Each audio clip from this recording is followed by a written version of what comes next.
Laura Salmon. Era una cálida tarde de jueves, el 31 de mayo de 1984, cuando un granjero hizo un descubrimiento espantoso en su campo cerca de una cantera en Murfreesboro, Tennessee. La policía llegó a la escena y encontró el cuerpo de Laura Salmon, de 18 años de edad. La manera despiadada de la muerte de la joven fue un evento que conmocionó a toda la comunidad. A pesar de que había una gran cantidad de pruebas circunstanciales y una serie de posibles sospechosos, el caso se enfrió. Habían pasado otros 16 años antes de que las muestras de ADN proporcionaran a los investigadores pruebas suficientes para atrapar al asesino. ¿Fue Laura asesinada por una persona al azar o lo hizo alguien por asuntos personales? La ciudad de Murfreesboro, en Tennessee, sirvió una vez como el Capitolio del estado durante 8 años, hasta que ese título fue otorgado a Nashville en 1826. Hoy en día, con una población de 153,000 residentes, sigue siendo la sede del condado de Rutherford y el suburbio más grande de Nashville. Es un pueblo agrícola con algunas de sus principales exportaciones en maíz, algodón y tabaco. Murfreesboro también es conocido por sus instituciones académicas debido a su alto rendimiento, sobre todo la Universidad Estatal de Tennessee Medio. Cuando se trata de delitos, las tasas de delitos violentos de Murfreesboro se ubican por debajo del promedio nacional. De hecho, sus tasas de delitos contra la propiedad están a la par con las ciudades de su tamaño. Como una de las ciudades de más rápido crecimiento de Tennessee, sigue siendo un lugar que muchos han elegido llamar hogar y allí criar una familia. En 1984, Laura Salmon era una estudiante de primer año en la Universidad Estatal del Medio de Tennessee en Murfreesboro, cuando se encontró un final trágico. Nació el 6 de octubre de 1965 y era la única hija de Lureen y John Salmon. Incluso cuando era niña, Laura era tan encantadora y popular que fue coronada Little Miss Murfreesboro en preescolar. A medida que crecía, a menudo se la describía como la chica de al lado. Durante los veranos, participaba en varias producciones teatrales organizadas por el Murfreesboro Little Theater.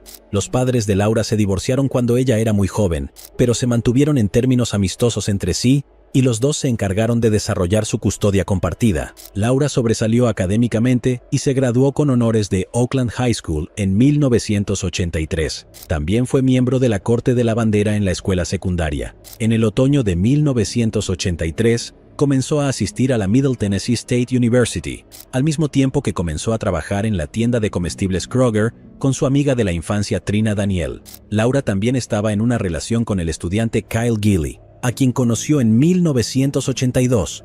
Aunque era un año más joven que Laura, la pareja mantuvo su relación incluso después de graduarse de la escuela secundaria. Como cualquier mujer joven de su edad, Laura estaba disfrutando de su tiempo en la universidad rodeada de amigos y haciendo planes para un futuro emocionante. Desafortunadamente, toda la promesa y el potencial de su vida fue pronto interrumpido por un asesino despiadado. En la tarde del jueves 31 de mayo de 1984, el granjero local, Johnny Muckle, caminaba por su granja cuando notó un montón de ropa en uno de sus campos. Después de una inspección, se dio cuenta de que era el cuerpo de una joven. Como loco, se dirigió inmediatamente a la oficina del sheriff del condado de Rutherford para informar el horripilante descubrimiento. Los oficiales, liderados por el detective Robert Asbury, siguieron a Muckle de vuelta a su granja y encontraron a la joven tendida sobre su espalda en el campo exactamente como la describió.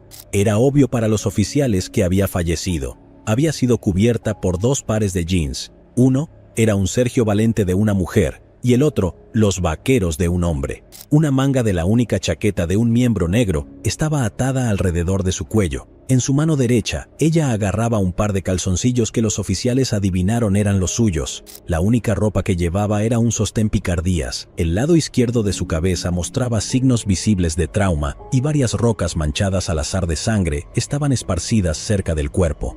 Los agentes dedujeron que su atacante la había golpeado con las mismas rocas. El área donde se descubrió el cuerpo era familiar para los oficiales, pues a menudo era utilizado por estudiantes de secundaria y universitarios locales como lugar para fiestas y hogueras. También era un conocido Lover's Lane para parejas jóvenes. La joven en el campo también era familiar para muchos de los oficiales de la escena del crimen. Era una cajera rubia amigable de la tienda local de comestibles Kroger. El cuerpo de Laura fue llevado a la morgue del condado de Rutherford para esperar una autopsia. Mientras tanto, los agentes visitaron por separado a los padres de Laura, Lureen y John. En el momento de su asesinato, Laura acababa de mudarse con su padre y su madrastra Brenda. Lorraine, la madre de Laura, quedó devastada por la noticia, pero inmediatamente no dudó en señalar al novio de Laura, Kyle Gilley, de 17 años de edad. Lorraine, que era profesora de inglés en el instituto de Oakland al que Kyle asistía, había oído rumores de su comportamiento que la inquietaban. Ella le dijo a los oficiales que Laura y Kyle tenían una relación tóxica, que Kyle era conocido por ser posesivo y celoso, y que a menudo trataba mal a Laura. Lorraine dijo a los oficiales que nunca aprobó la relación de la pareja y le había dicho a su hija que terminara las cosas con Kyle. Había llegado un punto en el que Laura se había estresado constantemente por su noviazgo. Lorraine y varios miembros de la familia la habían instado a tomar una orden de restricción contra Kyle después de que él comenzara a volverse violento con ella. Lorraine había ido tan lejos como para prohibir a Kyle venir a su casa mientras Laura vivía con ella. Basándose en las preocupaciones de Lorraine, los oficiales estaban empezando a sospechar de Kyle Gilley, pero eso no probaba que él fuera el asesino. Necesitaban averiguar más. Así pues, los oficiales visitaron al padre de Laura, John, y a su esposa Brenda. Tanto John como Brenda dijeron que habían visto a Laura por última vez en la mañana del 31 de mayo de 1984. Ella había salido la noche anterior con una amiga, Trina Daniel, y ambas chicas habían terminado durmiendo en la casa de la familia Daniel.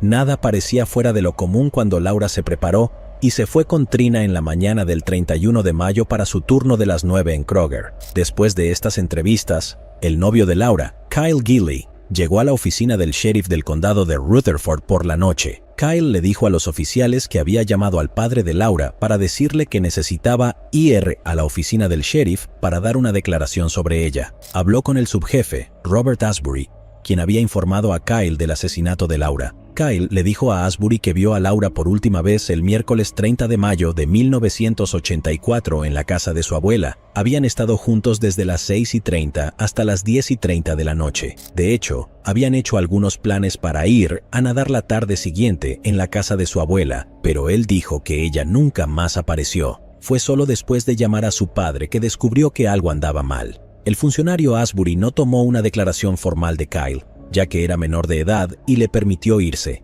Mientras los oficiales trabajaban en interrogar a la familia de Laura sobre sus movimientos hasta su muerte, el sargento Ralph Lee Hugh tenía una corazonada. Sabía que Laura trabajaba en Kroger y que nadie había sido capaz de localizar su coche todavía. Estaba de turno la noche que el cuerpo de esta fue descubierto y decidió pasar por la tienda Kroger en Tennessee Boulevard.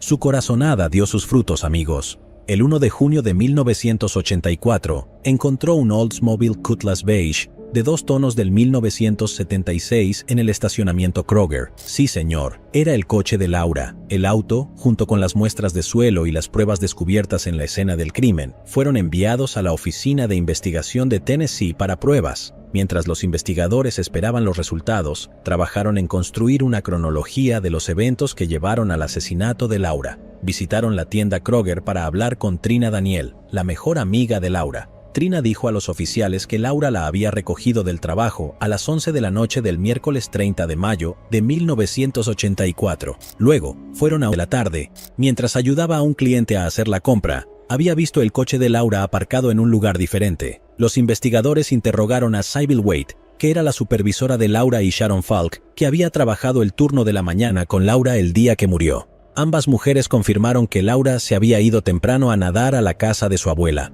Durante el transcurso de estas entrevistas, surgieron más detalles sobre la problemática relación de Laura y Kyle. Sharon dijo a los investigadores que una vez aconsejó a Laura que buscara ayuda después de notar moretones morados y azules en su rostro. Trina agregó que Laura había confiado en ella el hecho de haber salido con otros hombres mientras estaba en la universidad y le rogó que lo mantuviera en secreto. Laura temía cuál fuese a ser la reacción de Kyle si se enteraba. Esta información añadió una nueva sorpresa y una complicación impactante a la investigación. Aunque Kyle parecía el sospechoso más probable, el hecho de que Laura estuviera saliendo libremente significaba que cualquiera podría ser sospechoso en este momento. El 2 de junio de 1984, el médico forense del estado de Tennessee, el Dr. Charles Harlan, realizó la autopsia de Laura. En su informe determinó que Laura había muerto debido a un golpe contundente en la cabeza, posiblemente causado por una roca pesada. Había recibido un total de 10 golpes en diferentes partes de su cabeza, resultando en un patrón de telaraña de fracturas de cráneo, como el detective de casos sin resolver, Dan Goodwin, explicó en una entrevista de televisión. Su ojo izquierdo también había sido dañado, cosa que el Dr. Harlan determinó que era el resultado de un puñetazo en su cara. El Dr. Harlan también examinó a Laura en busca de signos de agresión. Dedujo que Laura había tenido relaciones íntimas con su pareja hacía 24 a 48 horas antes de su muerte. Se determinó que el acto fue consensual y no forzado, como señaló el fiscal general de distrito en un documental televisado. Curiosamente, la muestra biológica tomada de Laura no coincidió con la muestra encontrada en los vaqueros del luchador masculino de la escena del crimen. La Oficina de Investigación de Tennessee se asoció con la Oficina Federal de Investigación para investigar el coche de Laura. No había huellas digitales en el coche, ni siquiera de Laura. Esto llevó a los investigadores a creer que el asesino había limpiado el vehículo cuidadosamente. Lo que sí encontraron fue un solo pelo desconocido que guardaron para probarlo. A través de análisis microscópicos, la suciedad encontrada en las alfombras dentro del coche y el guardabarros coincidió con el barro en la carretera ubicada cerca de la escena del crimen. El lunes 4 de junio de 1984, Laura fue enterrada en el cementerio Coleman, en Murfreesboro, Tennessee. Al funeral asistieron amigos cercanos y familiares que rindieron homenaje a la joven burbujeante que recordaban.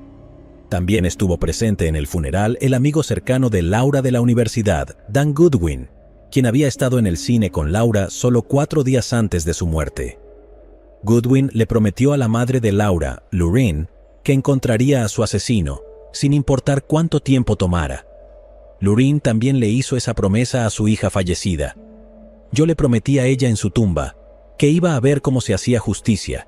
Ni siquiera sabía cómo iba a lograr cumplir esa promesa, pero es lo menos que podía hacer por ella. Los investigadores trabajaron a través de las notas que recogieron en el transcurso de varias entrevistas con familiares y amigos de Laura. Para entonces, los investigadores sentían fuertemente que Kyle podría saber más de lo que les estaba diciendo. El 6 de junio de 1984, Kyle, de 17 años de edad, fue convocado a la oficina del sheriff del condado de Rutherford para un interrogatorio.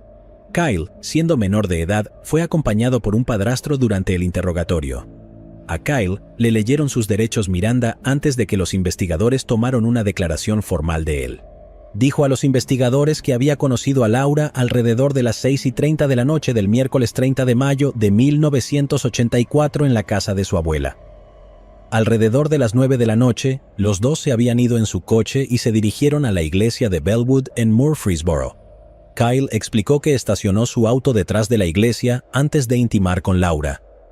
Después, la dejó en casa de su abuela. Kyle le dijo a los investigadores que se fue a trabajar de noche y asumió que Laura había conducido de vuelta a la casa de su padre. Regresó del trabajo alrededor de las 7 de la mañana del 31 de mayo y se fue a dormir. Kyle le dijo a los detectives que no se despertó hasta las 3 o 4 de la tarde. Su declaración fue respaldada por el padrastro de Kyle, quien dijo a los investigadores que había visto a Kyle durmiendo cuando llegó a casa del trabajo alrededor de las 3 de la tarde. El padrastro agregó que la única vez que Kyle salió de casa fue cuando el padre de Laura, John Salmon, le dijo que algo le había sucedido a Laura y que necesitaba ir a la oficina del sheriff. Los investigadores aún sospechaban de Kyle porque era el único con un fuerte motivo, pero hasta ahora la coartada había sido comprobada. Un mes después, en julio de 1984, el agente de TBI Tom Carmouche decidió entrevistar a Kyle de nuevo. Kyle le dijo al agente Carmouche que había estado en Florida hasta el 29 de mayo de 1984. Luego repitió la historia que contó a los investigadores durante su entrevista de junio. Esta vez, sin embargo, añadió un nuevo detalle. Le dijo a Carmouche que después de que él y Laura habían intimado, se limpiaron usando un viejo par de sus pantalones vaqueros. Sin embargo, Kyle negó estar involucrado en el asesinato de Laura y la coartada de su padrastro ayudó a consolidar sus afirmaciones. Sin pruebas suficientes para vincular a Kyle con el asesinato, fue liberado. Para decepción de la madre de Laura, Lorraine. Pero los investigadores estaban a punto de encontrar otra pista en el caso. Al elaborar una cronología de los movimientos de Laura, los investigadores recibieron una llamada de una mujer en Nashville, Tennessee. La mujer, que quería permanecer en el anonimato, alegó que había sido asaltada por un hombre llamado John Taylor. La mujer afirmó que Taylor había amenazado con que si no se quedaba callada, le haría lo mismo que le había hecho a Laura Salmon. Esta inesperada pista cambió la dirección de la investigación. La mujer, que quería permanecer en el anonimato, alegó que había sido asaltada por un hombre llamado John Taylor.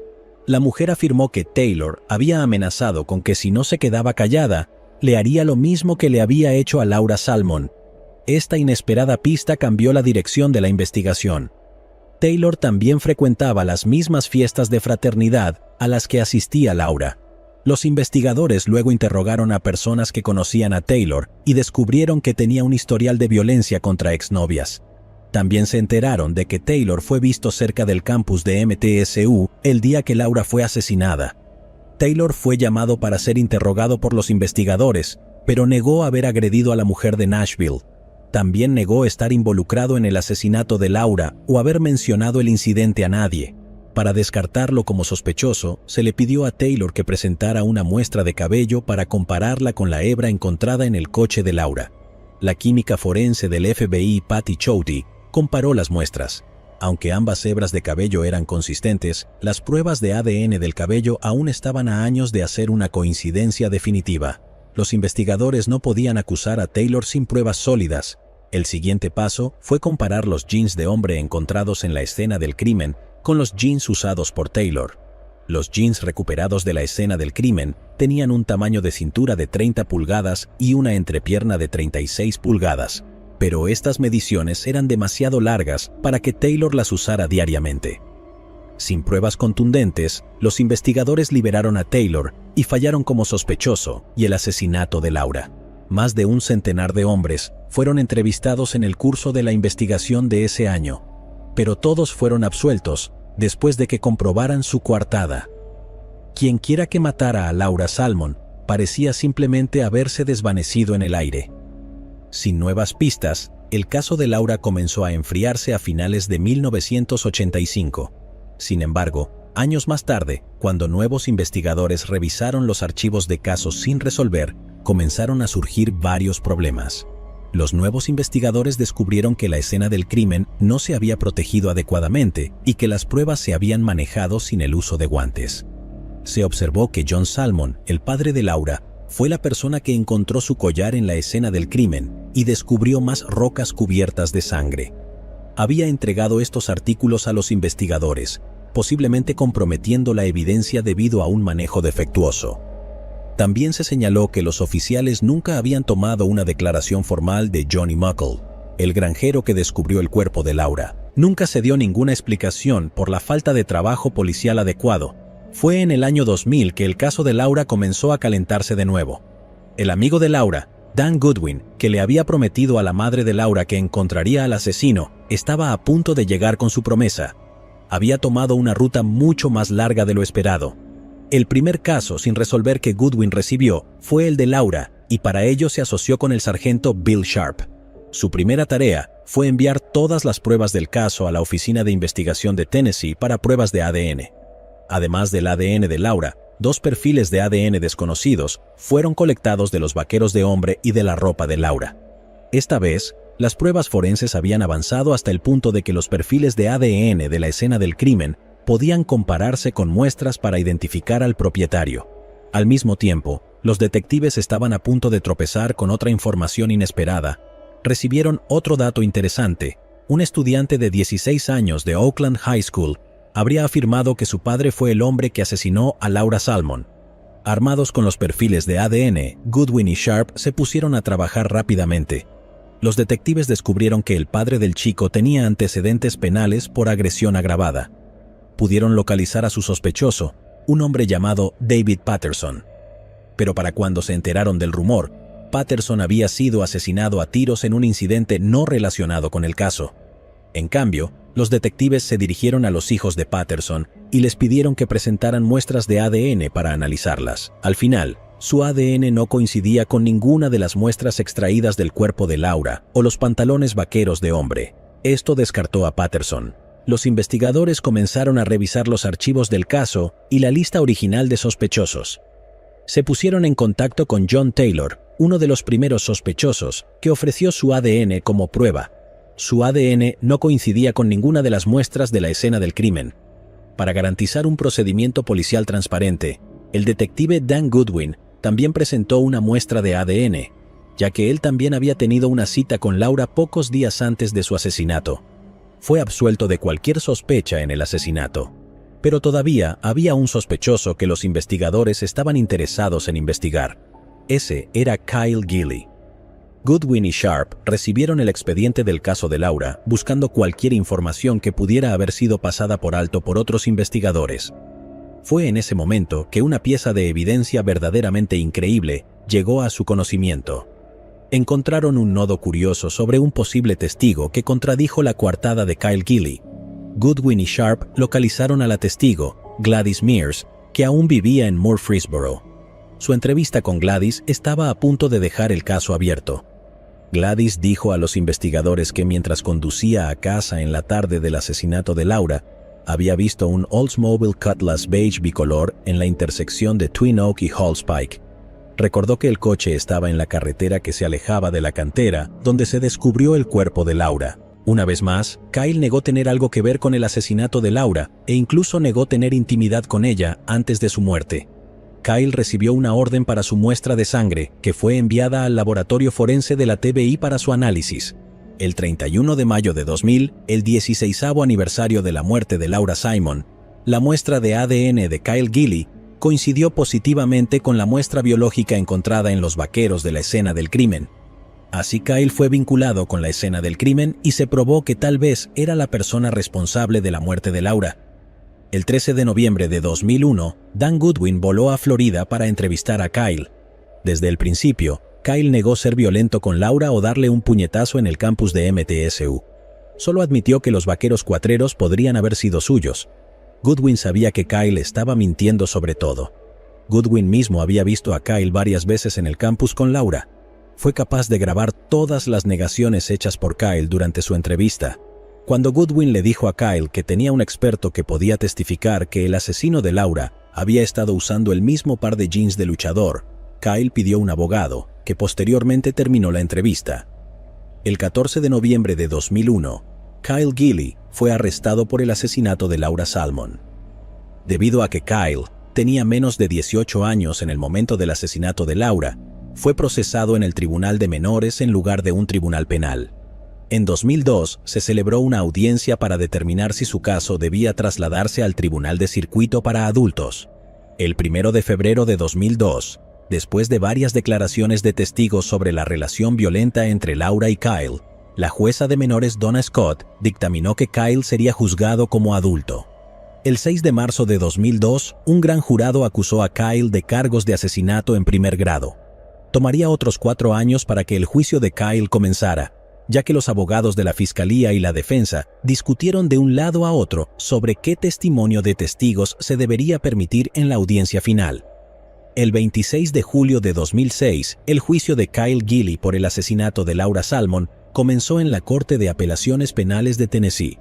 Hoy les digo que soy una madre que cumple sus promesas. Les digo por qué. Pensé que era él o sabía que era él, y estaba muy frustrado de que no se lo tomaran en serio. El juicio de Kyle Gilley por el asesinato de Laura Salmon comenzó en la Corte de Apelaciones Penales de Tennessee. Hoy les digo que soy una madre que cumple sus promesas. Les digo por qué. Pensé que era él o sabía que era él, y me sentía muy frustrada de que no se lo tomaran en serio. De acuerdo con la Fiscalía, Kyle probablemente había atacado a Laura en un ataque de rabia y celos cuando intentó poner fin a su relación. La defensa de Kyle, sin embargo, trató de disipar sus teorías al afirmar que otra muestra de ADN masculino desconocido había sido encontrado en la víctima. Su equipo de defensa también destacó la coartada proporcionada por el padrastro, que había visto a Kyle durmiendo en casa la tarde del asesinato de Lord. Esta coartada fue respaldada por el hermanastro de Kyle, Michael Powell, quien dijo que también había visto a Kyle durmiendo en su casa en el momento del asesinato de Laura. Pero cuando Michael fue interrogado por los fiscales, se supo que había escrito una carta a Kyle en prisión. Michael admitió que en la carta le prometió a Kyle que le daría una coartada en el juicio.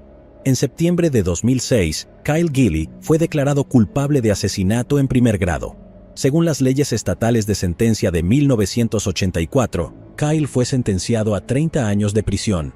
En 2008, Kyle apeló su condena ante la Corte de Apelaciones Penales. Sin embargo, la Corte confirmó su condena original.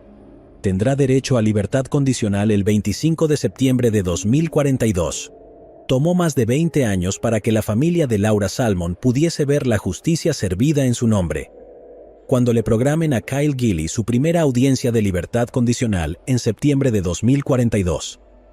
Tendré 83 años de edad, pero si estoy vivo, y si mi compañero Bill Sharp está vivo, estaré allí para testificar contra su liberación. Se necesitó de un trabajo de investigación inteligente y los avances tecnológicos para reconstruir el rompecabezas que había plagado a los investigadores del condado de Rutherford durante décadas.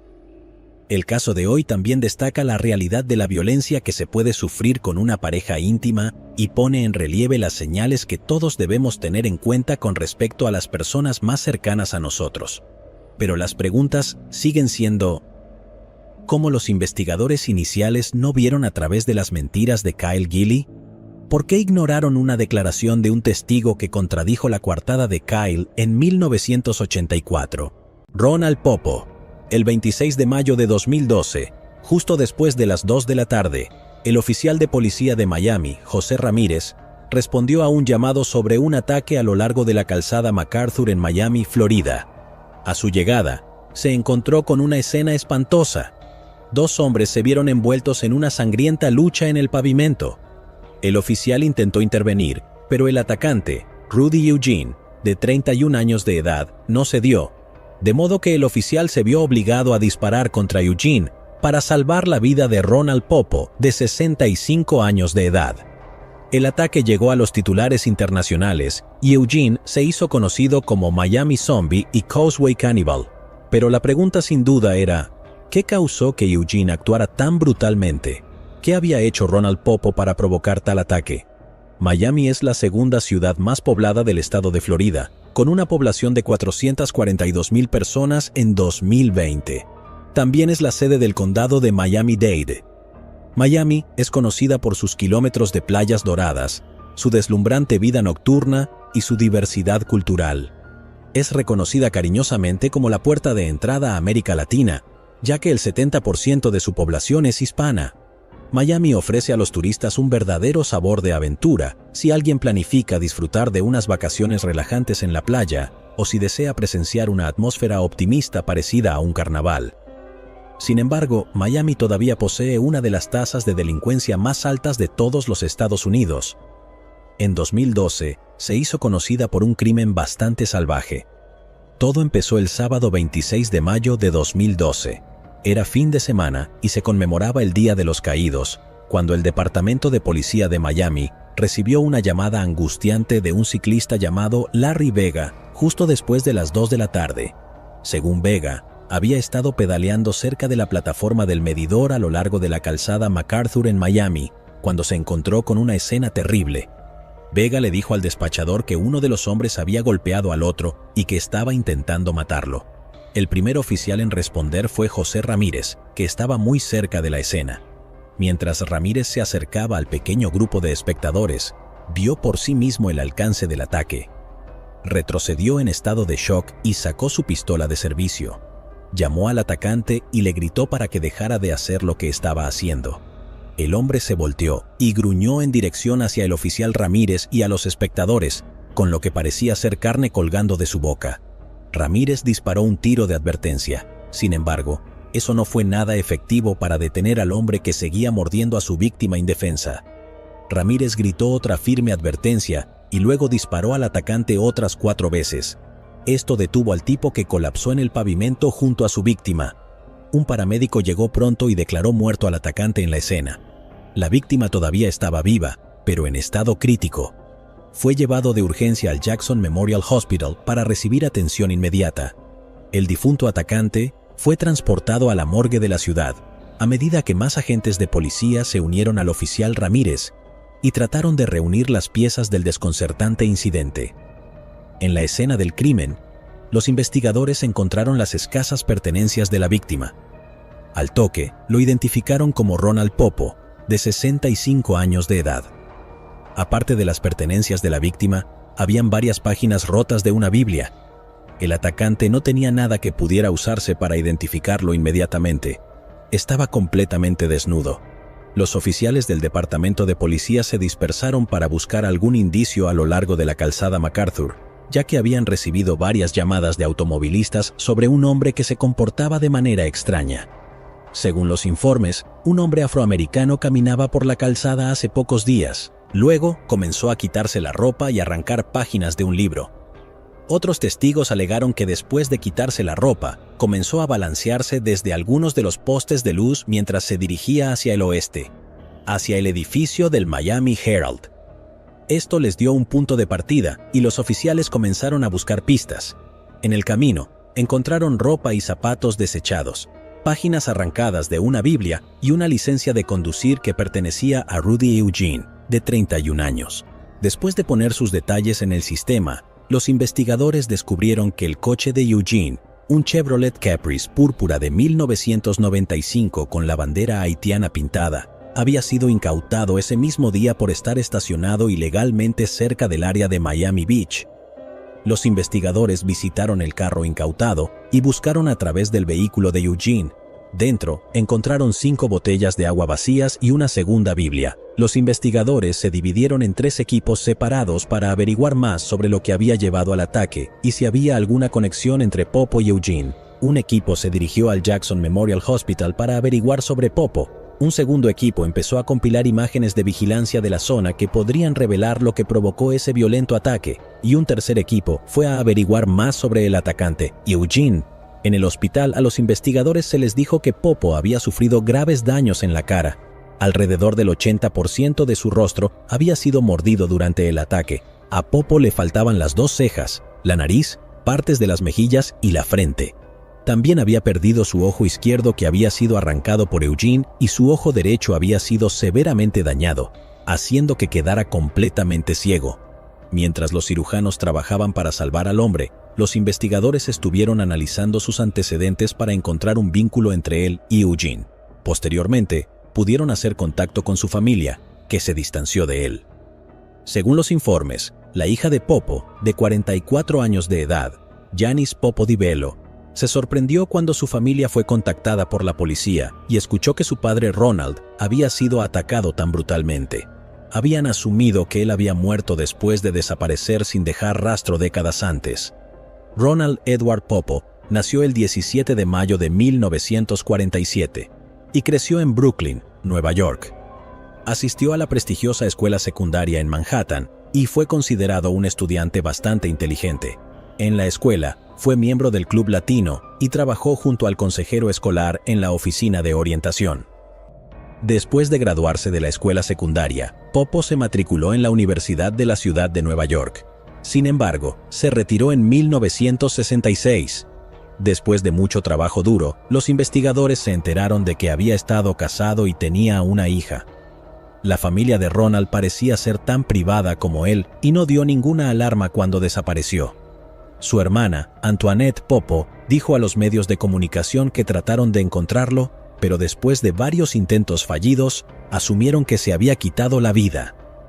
Lo que pasó en los siguientes 10 años siguió siendo un misterio, pero los registros del hospital mostraron que Popo había registrado en las oficinas del Ejército de Salvación en Nueva York como su domicilio en 1976, después de que fuera tratado por una herida de bala. Popo también tuvo varios roces con la ley por allanamiento, intoxicación pública y dormir en lugares públicos. Los investigadores se enteraron de que la familia de Popo no había oído de él en más de 40 años y asumieron que tal vez había terminado con su propia vida. Haberse enterado de esto no fue de gran ayuda para el equipo de investigación. En cambio, colocaron su atención en las pruebas que recogieron y en la familia de Eugene, con la esperanza de que este nuevo ángulo revelara más detalles sobre él. A medida que la noticia del ataque comenzó a difundirse a través de los medios, los investigadores visitaron a la familia de Eugene 2 días después de su muerte para averiguar más sobre el hombre. Rudy Eugene nació el 4 de febrero de 1981 en el Jackson Memorial Hospital de Miami, hijo de los inmigrantes haitianos Ruth Charles y Pelicier Funeus. Sin embargo, unos meses antes de que Eugene naciera, sus padres se divorciaron. En 1985, Ruth conoció a Melimon Charles y se casó con él. La pareja tenía 2 hijos más, llamados Thompson y Markinson.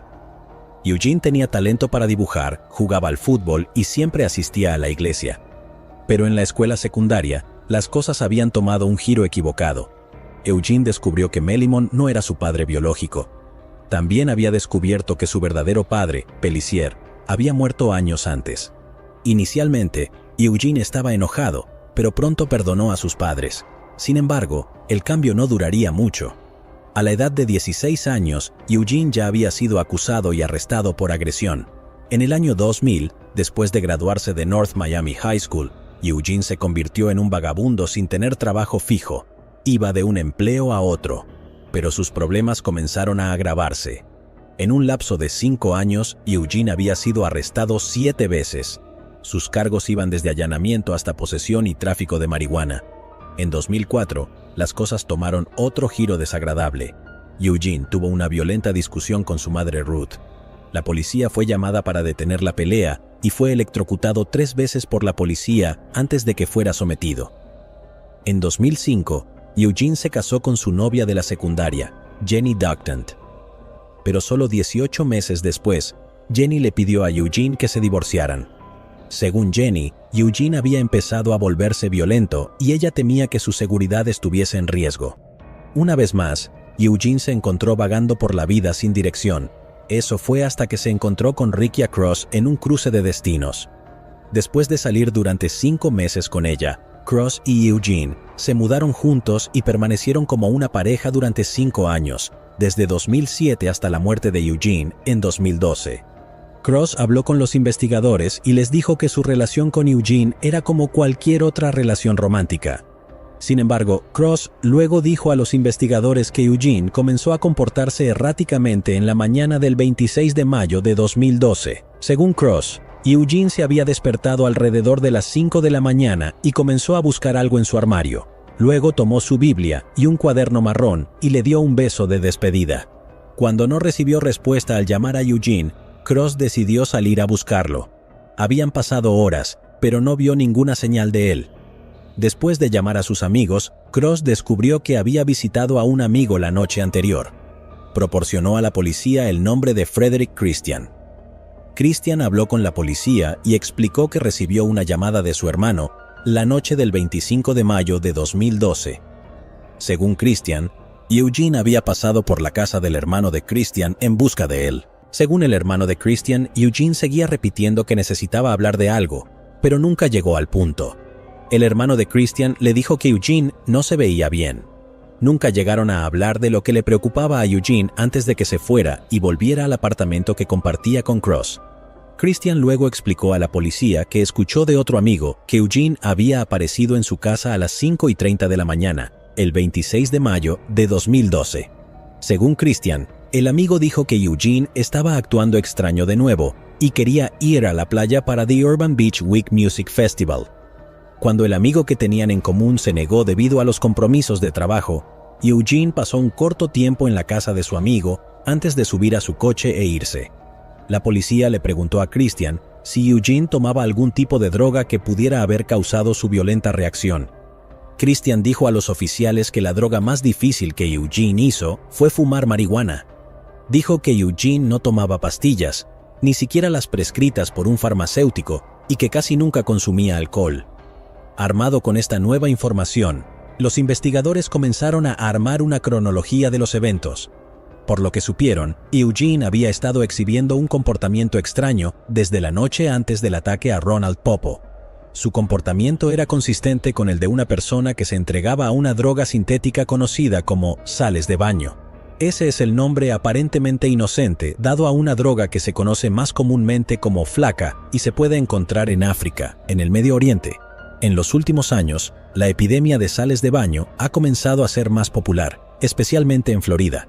Es conocida por causar un comportamiento zombie en aquellos que la consumen. Muchos casos involucran a personas que reportaron sentir como si su piel estuviera en llamas y querer ser asesinadas después de sufrir alucinaciones debilitantes. Los investigadores creían que Eugene podría haber estado bajo la influencia de las drogas cuando de repente se volvió violento y atacó a Popo. Esta se convirtió en la razón más plausible, y pronto estuvo en los titulares tanto a nivel nacional como internacional. Los investigadores revisaron las imágenes de vigilancia que capturaron algunos de los momentos de Eugene ese fatídico sábado. Su auto fue visto en un video estacionado cerca de Miami Beach. Eugene se había sentado en su coche durante unos 40 minutos antes de salir y alejarse del vehículo. El equipo de investigación luego llenó los espacios en blanco de los movimientos de Eugene mirando a través de todos los informes oficiales que sugerían que algo extraño estaba pasando en Miami Beach ese día. Estos incluyen el informe del coche abandonado y declaraciones de testigos oculares de los automovilistas que vieron a Eugene caminando por la calzada. Se encontraba desnudo y balanceándose desde varios postes de luz. Fue entonces cuando los investigadores revisaron las imágenes del edificio del Miami Herald. Al principio, parecía que Eugene estaba hablando normalmente con Popo mientras dormía en un pedazo de cartón en el suelo. Después de un corto tiempo, pudieron ver que Eugene se abalanzó sobre Popo y comenzó a pelear con el anciano. El video mostró que varios automovilistas y ciclistas habían pasado por la zona. No fue hasta pasar unos 5 minutos después del ataque que otro ciclista llamado Larry Vega se detuvo en la escena, mantuvo su distancia y continuó viendo la pelea después de llamar al 911. Poco después, el oficial de policía José Ramírez llegó a la escena. Observaron cómo Ramírez se detenía, hablaba y luego disparaba una primera vez. Poco después, los investigadores pudieron ver que Ramírez abrió fuego 4 veces más antes de que Eugene cayera cojeando al suelo. Todo el ataque duró un total de 18 minutos. Se realizó una autopsia a Eugene para verificar si su teoría era correcta. Sin embargo, la teoría de las sales de baño estaba a punto de ser anulada por completo. La autopsia no reveló ninguna carne humana en el sistema digestivo de Eugene. Lo que el forense encontró fueron varias pastillas sin digerir. También había rastros de marihuana en la sangre de Eugene. El toxicólogo Barry Logan dijo que el comportamiento exhibido por Eugene fue sin duda causado por una droga sintética y era similar a los efectos secundarios de una persona que consumió sales de baño. Sin embargo, los analistas forenses no pudieron encontrar ningún rastro de drogas en su sistema. El sheriff del condado de Broward, Al Lamberti, también dijo que existía la posibilidad de que alguna nueva droga que aún no se había probado podría haber jugado un papel en el extraño comportamiento de Eugene. El director de toxicología de la Universidad de Florida, Dr. Bruce Goldberger, dijo que la velocidad a la que las drogas sintéticas estaban evolucionando les estaba dificultando hacer un seguimiento de cada nueva droga que estaba en el mercado. A pesar de sus sofisticados métodos de investigación, todavía había algunas drogas que eran nuevas en su campo de pruebas. Según sus amigos y sus familiares, había 2 posibles razones para el extraño comportamiento de Eugene. La primera teoría fue que Eugene sufría de depresión severa. Esto podría haber sido causado por varios factores desde su primera infancia que aumentaron en su vida adulta. Estos incluyen su pérdida de identidad y una vida de pobreza.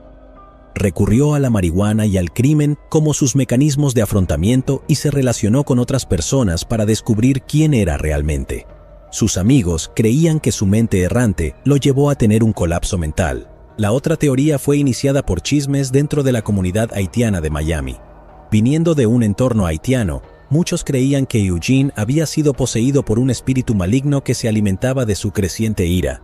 Fue también ese espíritu el que le causó reacciones tan violentas hacia las personas. Estos susurros a menudo seguían a Ruth en las semanas posteriores a la muerte de Eugene.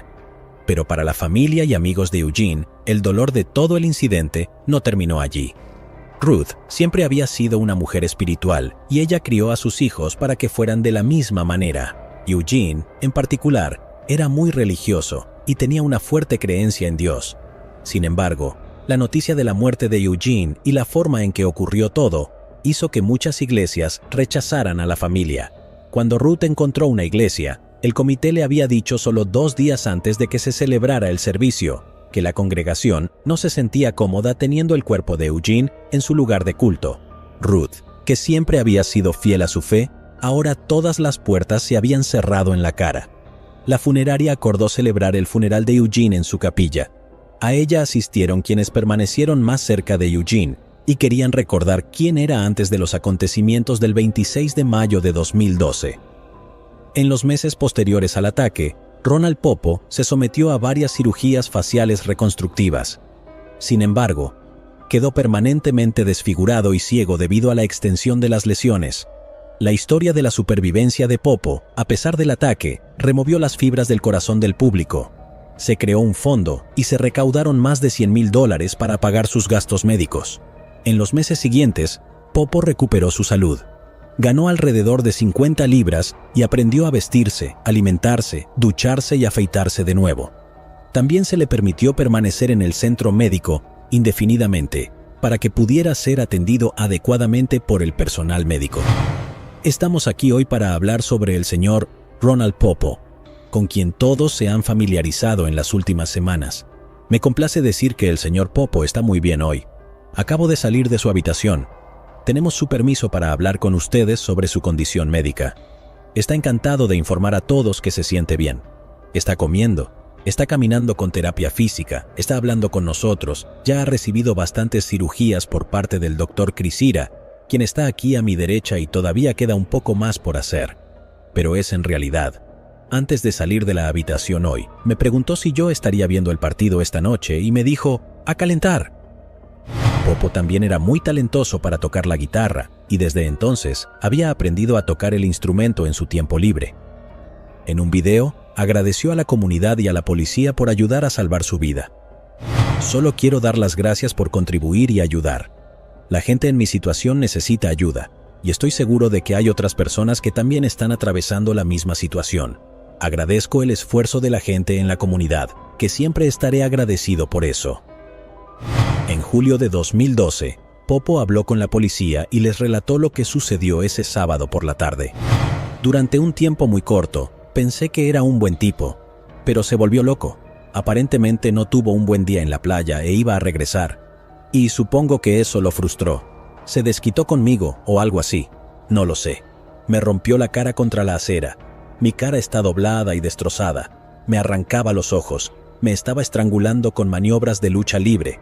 Al mismo tiempo, me sacaba los ojos. Me estaba estrangulando en casas de lucha. Después de intentar estrangular a Popo de varias maneras, Eugene agarró su cabeza y la golpeó en el pavimento repetidamente. Sin embargo, los investigadores tenían curiosidad por saber si Popo había conocido a Eugene. Según Popo, Eugene y él se conocieron brevemente durante un proyecto de alimentación comunitaria para personas sin hogar, pero no tuvieron otra interacción además de esa. Popo dijo que parecía bastante amigable ese día también. Esta reunión también fue confirmada por Frederick Christian, quien dijo que él y Eugene conocieron a Popo, que parecía un hombre amable y gentil, mientras ayudaban con el proyecto de alimentación comunitaria. Aparte de eso, no había ninguna conexión entre los dos hombres. Tras el susto causado por el ataque de mayo de 2012, Ronald Popo se ha negado a conceder más entrevistas con los periodistas y no quiere seguir reviviendo el momento del ataque. No ha habido noticias sobre Popo desde su entrevista en 2012. Su último paradero conocido se encontraba en el centro médico del Jackson Memorial Hospital. Si Popo se había vuelto a conectar con su familia sigue siendo incierto. En cuanto a la familia y los amigos de Rudy Eugene, todavía se están recuperando de la conmoción de lo que sucedió en esa fatídica tarde del sábado. Sigue siendo difícil vivir con los susurros constantes de quienes solo aprendieron de él por los medios de comunicación. Su novia, Rikia, creyó que lo que le pasó pudo haber sido algo sobrenatural. Se le hizo algo. Sabía que desde ese día, porque nunca habría hecho algo así. Quiero decir, siento pena por Ronald Popo. Quiero decir, mis condolencias y todo sale a él porque, ya sabes, él es una víctima en todo esto también. Pero sé que sabes que no fue Rudy otra vez, y lo extraño, y siempre amaré a Rudy. Ella todavía desea que un día sería capaz de soñar con él, y en ese sueño, él podría decirle lo que pasó ese día. El caso de hoy, sin duda, ha planteado muchas preguntas. Es un misterio desconcertante la forma en que funciona la mente humana, y lo que impulsa a las personas a cometer los crímenes que cometen. Es tan triste tanto para la víctima Ronald Popo, por sufrir un ataque tan traumático, y para la familia de Rudy Eugene, por recoger los pedazos destrozados de sus vidas. Así que hoy les preguntamos, ¿creen que era posible que Rudy Eugene sufriera una severa crisis mental y esto no fuera un frenesí inducido por drogas? ¿Podrían los factores de su vida personal haber llegado a tal punto que lo volvieron literalmente loco? El caso de Angela McAnulty es un caso peculiar y francamente extraño, pues todavía atormenta las mentes de aquellos quienes lo presenciaron. Madre de 4 hijos y esposa de Richard McAnulty, Angela maltrató a su hija mayor, Janet Maples, y le hizo cosas horribles e impensables en nombre de la disciplina. Angela mató de hambre, mutiló y torturó a su hija hasta la muerte de la manera más cruel imaginable, y todo lo que tuvo que decir cuando fue atrapada fue: «Lo siento». Peguémosle un vistazo a cómo se desarrolló este caso absolutamente trágico. Angela McAnulty nació en California, Estados Unidos, donde vivía con sus padres y 2 hermanos. Cuando tenía tan solo 5 años, la tragedia llegó, y su madre fue asesinada. Desafortunadamente, a día de hoy el caso permanece sin resolver en su mayor parte. Poco después de graduarse de la escuela secundaria, Angela dejó su casa y viajó con un trabajador del carnaval, que era mucho más mayor que ella. En lugar de ayudarla a prepararse para su juventud, este hombre le presentó a la joven Angela varias sustancias farmacológicas.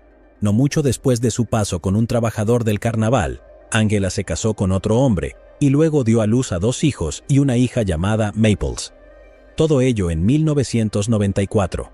Lamentablemente, no pasó mucho tiempo después del nacimiento de su tercer hijo que los servicios de protección infantil de California le quitaron a sus 3 descendientes, sobre todo debido a negligencia y abuso. En los siguientes años, Angela tuvo otra hija y logró recuperar a sus hijos que anteriormente se habían llevado los funcionarios estatales.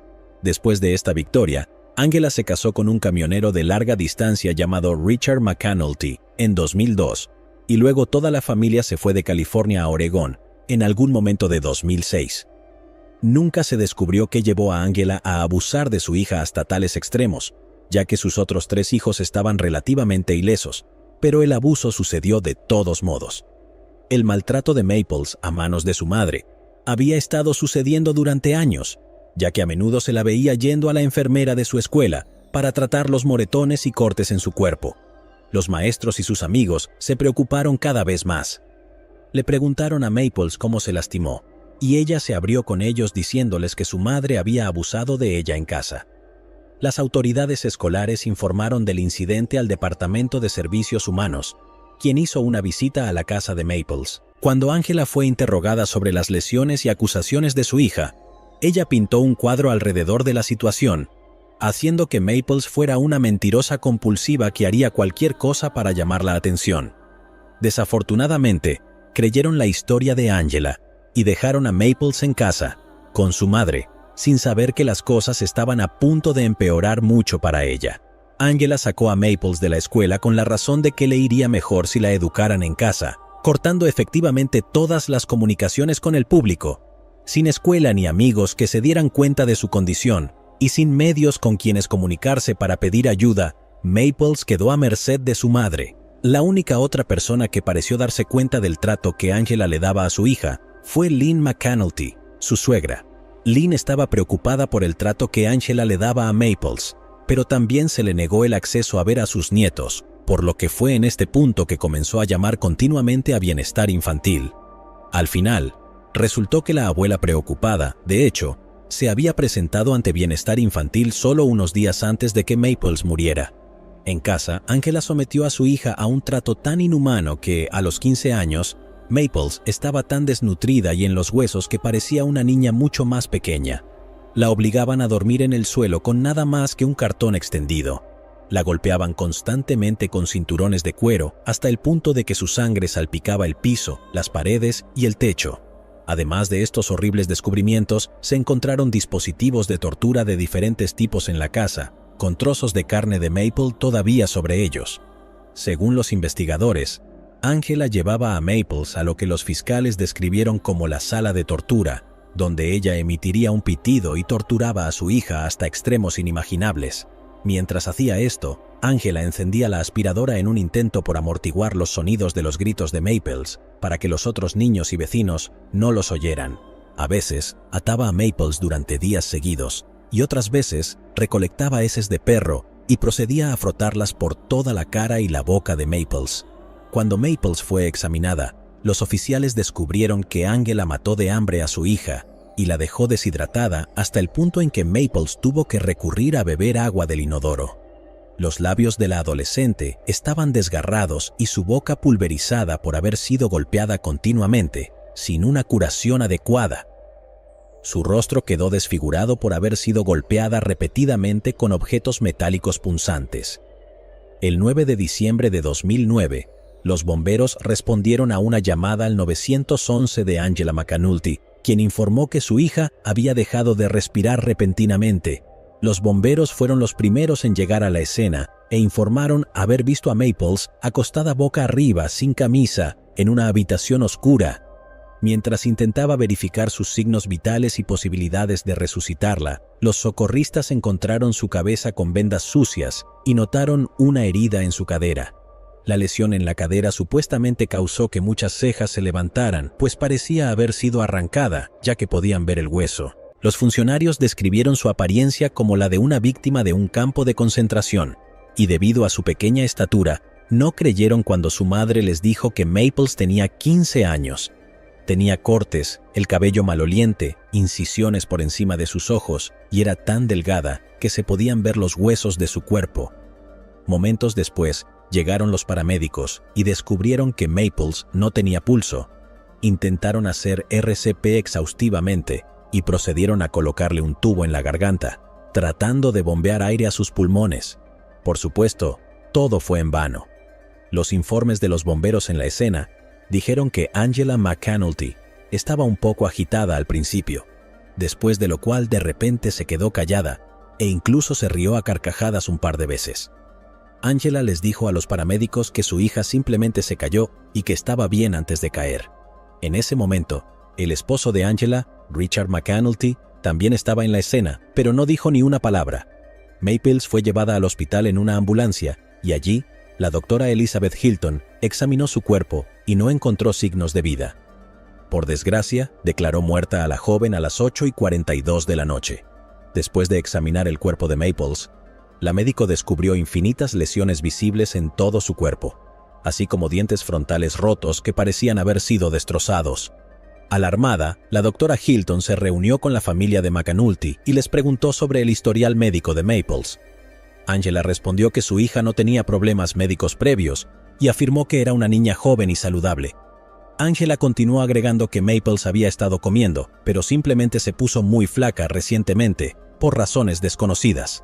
Todos pudieron ver más allá de las mediocres excusas dadas por la eventual muerte de su hija, y en una búsqueda en la residencia McAnulty, se encontraron todas las pruebas que la policía necesitaba para arrestar a Angela y Richard McAnulty. Ambos fueron interrogados, y Angela negó tener algo que ver en relación con las lesiones de su hija y su posterior muerte. El detective del condado del sheriff de Lane, Aaron Hoberg, la interrogó sobre cómo su hija había sufrido las lesiones, a lo que ella inicialmente respondió, «No lo sé». El detective insistió en preguntarle sobre los cinturones y dispositivos de tortura que encontraron en la casa de la familia. Para este punto, sucumbió ante la presión, y Angela simplemente respondió diciendo que su esposo estaba a cargo de la disciplina y que él fue quien golpeó a Maples. Los detectives entrevistaron a su esposo y a los otros niños, quienes revelaron que fue Angela quien dio la paliza y no su esposo Richard. Él también había revelado que su esposa le había pedido que asumiera la culpa por golpear a Maples, con la esperanza de recibir una sentencia más leve debido a su condición cardíaca subyacente. Angela admitió luego haber golpeado repetidamente a su hija, y cuando se le preguntó por qué había sido tan violenta con Maples, ella dijo, «No lo sé, simplemente lo hice. Simplemente lo hice. Supongo que las cosas que hizo me afectaron». Más tarde, se derrumbó en lo que los detectives llamaron un espectáculo bien presentado de lágrimas, afirmando que lamentaba haber lastimado a su hija. Cuando Richard McAnulty fue acusado del asesinato agravado de Janet Maples y fue procesado para ser juzgado en la corte, los fiscales del caso buscaban una sentencia de 30 a cadena perpetua para Richard McAnulty, pero para Angela solicitaron la pena de muerte. Su caso fue presentado a la corte y atrajo mucha atención de los medios como la malvada madre, quien mató de hambre y torturó a su hija hasta la muerte. El primer día del juicio, Angela McAnulty entró a la sala del tribunal llorando profundamente y se declaró culpable del asesinato de su hija, moviendo efectivamente el caso a un juicio de fase de pena frente a un jurado para determinar su sentencia por el cargo de asesinato. Los fiscales estatales presentaron una montaña de pruebas contra Angela McAnulty en un intento de conseguir una sentencia de muerte. Los moretones, la pérdida extrema de peso por inanición, las lesiones en la cabeza y el estado general de Maples, donde toda la fiscalía necesitaba presentar su caso. Por otro lado, la defensa de Angela trajo una gran cantidad de testigos para tratar de probar su carácter, con la esperanza de evitar la pena de muerte y conseguir una sentencia más leve. Llamaron a George y Mike Fosey, quienes eran los hermanos de Angela, para testificar sobre su educación en la infancia.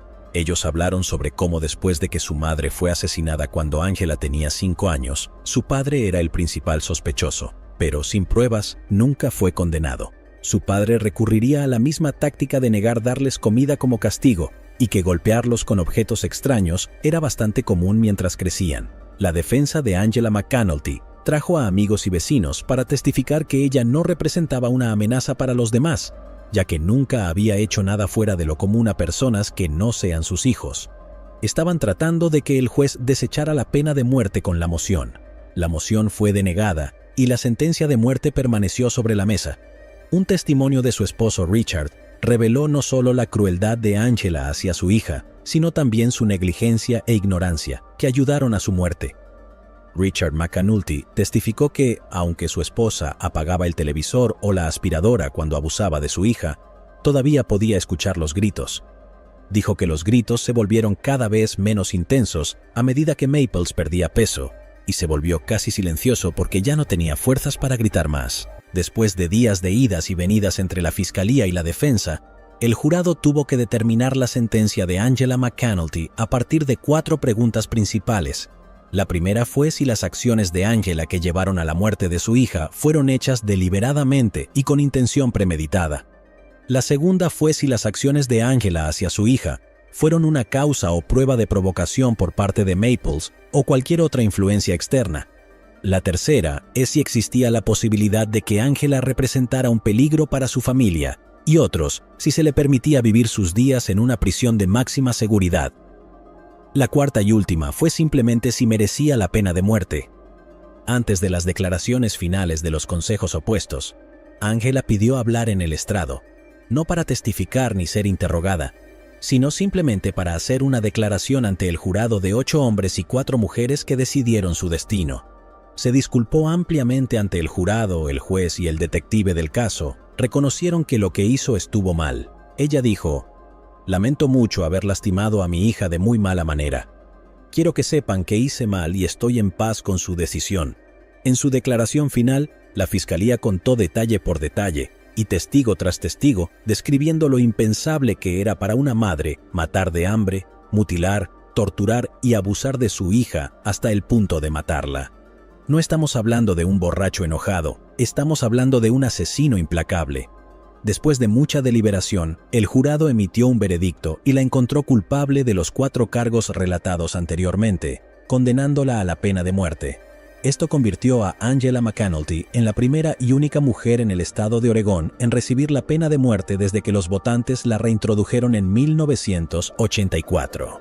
Después de ser enviada a una prisión de máxima seguridad, Angela fue mantenida en bloques de detención separados para los condenados a muerte, y también por su seguridad, ya que estaba constantemente bajo amenaza de muerte. Los prisioneros no se toman a la ligera a los asesinos y abusadores salvajes y no perderían el tiempo en matar a un recluso culpable de tales crímenes. Durante su estancia allí, Angela comía sola y solo se le permitía 40 minutos de ejercicio y una ducha al día. Para llevar las cosas más lejos, solo podía interactuar con otros reclusos a través de una cerca. En julio de 2019, la jueza de distrito, Burdett Pratt, anuló la sentencia de muerte y la condena de Angela McAnulty, citando que su abogado fue ineficaz al aconsejarle que se declarara culpable del cargo de asesinato, sin una concesión desde la fecha para reducir su sentencia a cambio. También afirmó que sus abogados fueron ineficaces al demostrar que McAnulty no representaba un peligro futuro para la sociedad, que habría reducido su sentencia de la pena de muerte a cadena perpetua. Añadió que eran incompetentes y no pudieron probar que, obviamente, el trauma de su infancia jugó un papel importante en su comportamiento psicológico actual hacia su propia hija. La oficina del fiscal del estado apeló el fallo, afirmando que hizo su parte para garantizar un juicio justo para McAnulty y estaba cerca de ganar. Pero justo cuando el proceso de apelación estaba en curso, la gobernadora del estado de Oregón, Kate Brown, promulgó la SB 2013, que redujo en gran medida la capacidad del estado para dictar sentencias de muerte. En julio de 2020, el caso de Angela McAnulty finalizó, la sacaron del corredor de la muerte y su sentencia se redujo a cadena perpetua, sin posibilidad de libertad condicional. Con Angela ahora fuera del corredor de la muerte, el número total de mujeres condenadas a muerte en los Estados Unidos es actualmente de 52. La última en ser ejecutada fue Kelly Gissendaner, quien fue ejecutada mediante inyección letal en 2015. Richard McAnulty también fue declarado culpable de cargo de asesinato y recibió cadena perpetua con posibilidad de libertad condicional después de 25 años. Sin embargo, no apeló su sentencia, aceptándose con gracia. El 28 de agosto de 2014, Timothy Ray Jones Jr., de 32 años de edad, cometió un acto inimaginable. En su casa móvil familiar en South Lake Drive, Nueva Jersey, Timothy le quitó la vida a sus 5 hijos, en edades de 1 a 8 años. ¿Qué podría haber llevado a este padre a matar a sus propios niños? Red Bank es un barrio en el condado de Monmouth, dentro del estado de Nueva Jersey, Estados Unidos. El río Navesink, el medio tradicional de transporte de la región hacia el océano y otros puertos, atraviesa la comunidad, la cual fue incorporada en 1908. Red Bank es una ciudad dormitorio para New York City y se encuentra en el área metropolitana de Nueva York. El municipio tiene una población de 12.936 habitantes, según el Censo de Estados Unidos de 2020. Fue en este barrio donde 5 niños pequeños encontraron su fin de la manera más horrorosa en agosto de 2014. Timothy Jones Jr. nació en 1981, hijo de Timothy Jones y Cindy Jones, quien tenía 16 años en el momento de su embarazo. Lamentablemente, Cindy abandonó la casa cuando Jones Jr. tenía solo 18 meses. Después de esto, Timothy Jones padre volvió a casarse. Durante su crecimiento, Jones Jr. enfrentó problemas legales en 2001, cuando fue arrestado en Illinois por posesión de cocaína, falsificación de cheques y robo de autos. A pesar de ser sentenciado a 7 años de prisión, fue liberado en 2003 después de cumplir solo 2 años. Después de esto, parecía que su vida mejoraba. Conoció a Amber Kaiser cuando eran adolescentes y se casaron en 2004. Pronto tuvieron 3 hijos. Jones continuó su educación y obtuvo un título en ingeniería de la Universidad Estatal de Mississippi. La joven familia se mudó más tarde a Blythewood en busca de mejores oportunidades de vida. Para 2014 tenían 5 hijos: Mira Gracie, de 8 años, Elias, de 7, Nathan, de 6, Gabriel, de 2 y Abigail Elaine, de 1. A medida que pasaba el tiempo, su matrimonio comenzó a deteriorarse y el comportamiento de Jones cambió drásticamente, recurriendo al consumo de alcohol, tabaco y marihuana sintética. A pesar de estos desafíos, Amber dio a luz a su última hija, Abigail Elaine. Sin embargo, Jones tenía dudas sobre si él era el padre de la niña. Debido a esto y otros problemas en su matrimonio, Jones y Amber se divorciaron en 2013. Después del divorcio, Jones obtuvo la custodia de los niños. En palabras de su ex, Tim y yo tuvimos muchos momentos buenos, pero llega un punto en el que las cosas son volátiles y tomas la decisión de separarte de esa persona para proteger a tus hijos pequeños, porque les está afectando, y tomas la difícil decisión de separarte de esa persona, pero es difícil distanciarte de tal persona porque es todo lo que has conocido. Todo lo que conocía desde mi adolescencia era Tim. Se esperaba que Jones fuera un padre ejemplar y diera todo para proteger a sus hijos, pero ¿quién podría haber predicho el horror que vendría más adelante? El jueves 28 de agosto de 2014, Jones recogió a sus 3 hijos mayores de la escuela y a los 2 más pequeños de su niñera. Bien amigos, literalmente desaparecieron al día siguiente. Jones y los niños estuvieron ausentes durante varios días, lo que llevó a su familia a contactar a la policía después de que no pudieran comunicarse con él durante varios días. A las 9:36 de la mañana del día siguiente, la niñera, Elke, intentó comunicarse con Jones por teléfono, pero no recibió respuesta. Sin inmutarse, Elke decidió enviarle un mensaje de texto a las 9:38 preguntando si podía dejar a los niños más pequeños en la guardería. Jones respondió: «No te preocupes por eso esta mañana. Te veré la próxima semana». Todo ello, asegurándole que los niños regresarían el martes, después del Día de los Caídos. Mientras tanto, la abuela de Jones, Roberta Thornsberry, intentó desesperadamente comunicarse con él desde Mississippi, pero él rechazó todas sus llamadas. El 30 de agosto, Thornsberry estaba cada vez más preocupada y envió una serie de mensajes de texto a Jones durante todo el día, cuestionando su falta de respuesta a las 5:13 de la tarde. A las 4:54, Elke recordó amablemente a Jones que trajera pañales al dejar a Gabriel y Abigail Elaine. El 1 de septiembre, a las 6:15 de la tarde, hizo una llamada a Elke revelando sus intenciones de irse de Carolina del Sur con los niños y comenzar de nuevo. Le pidió a Elke que limpiara su casa móvil y le ofreció lo que quisiera de las cosas que dejó atrás. A las 7 de la noche, Amber llamó, pero Jones no respondió. Estas fueron sus palabras: «Tim, no estoy llamando para discutir ni nada.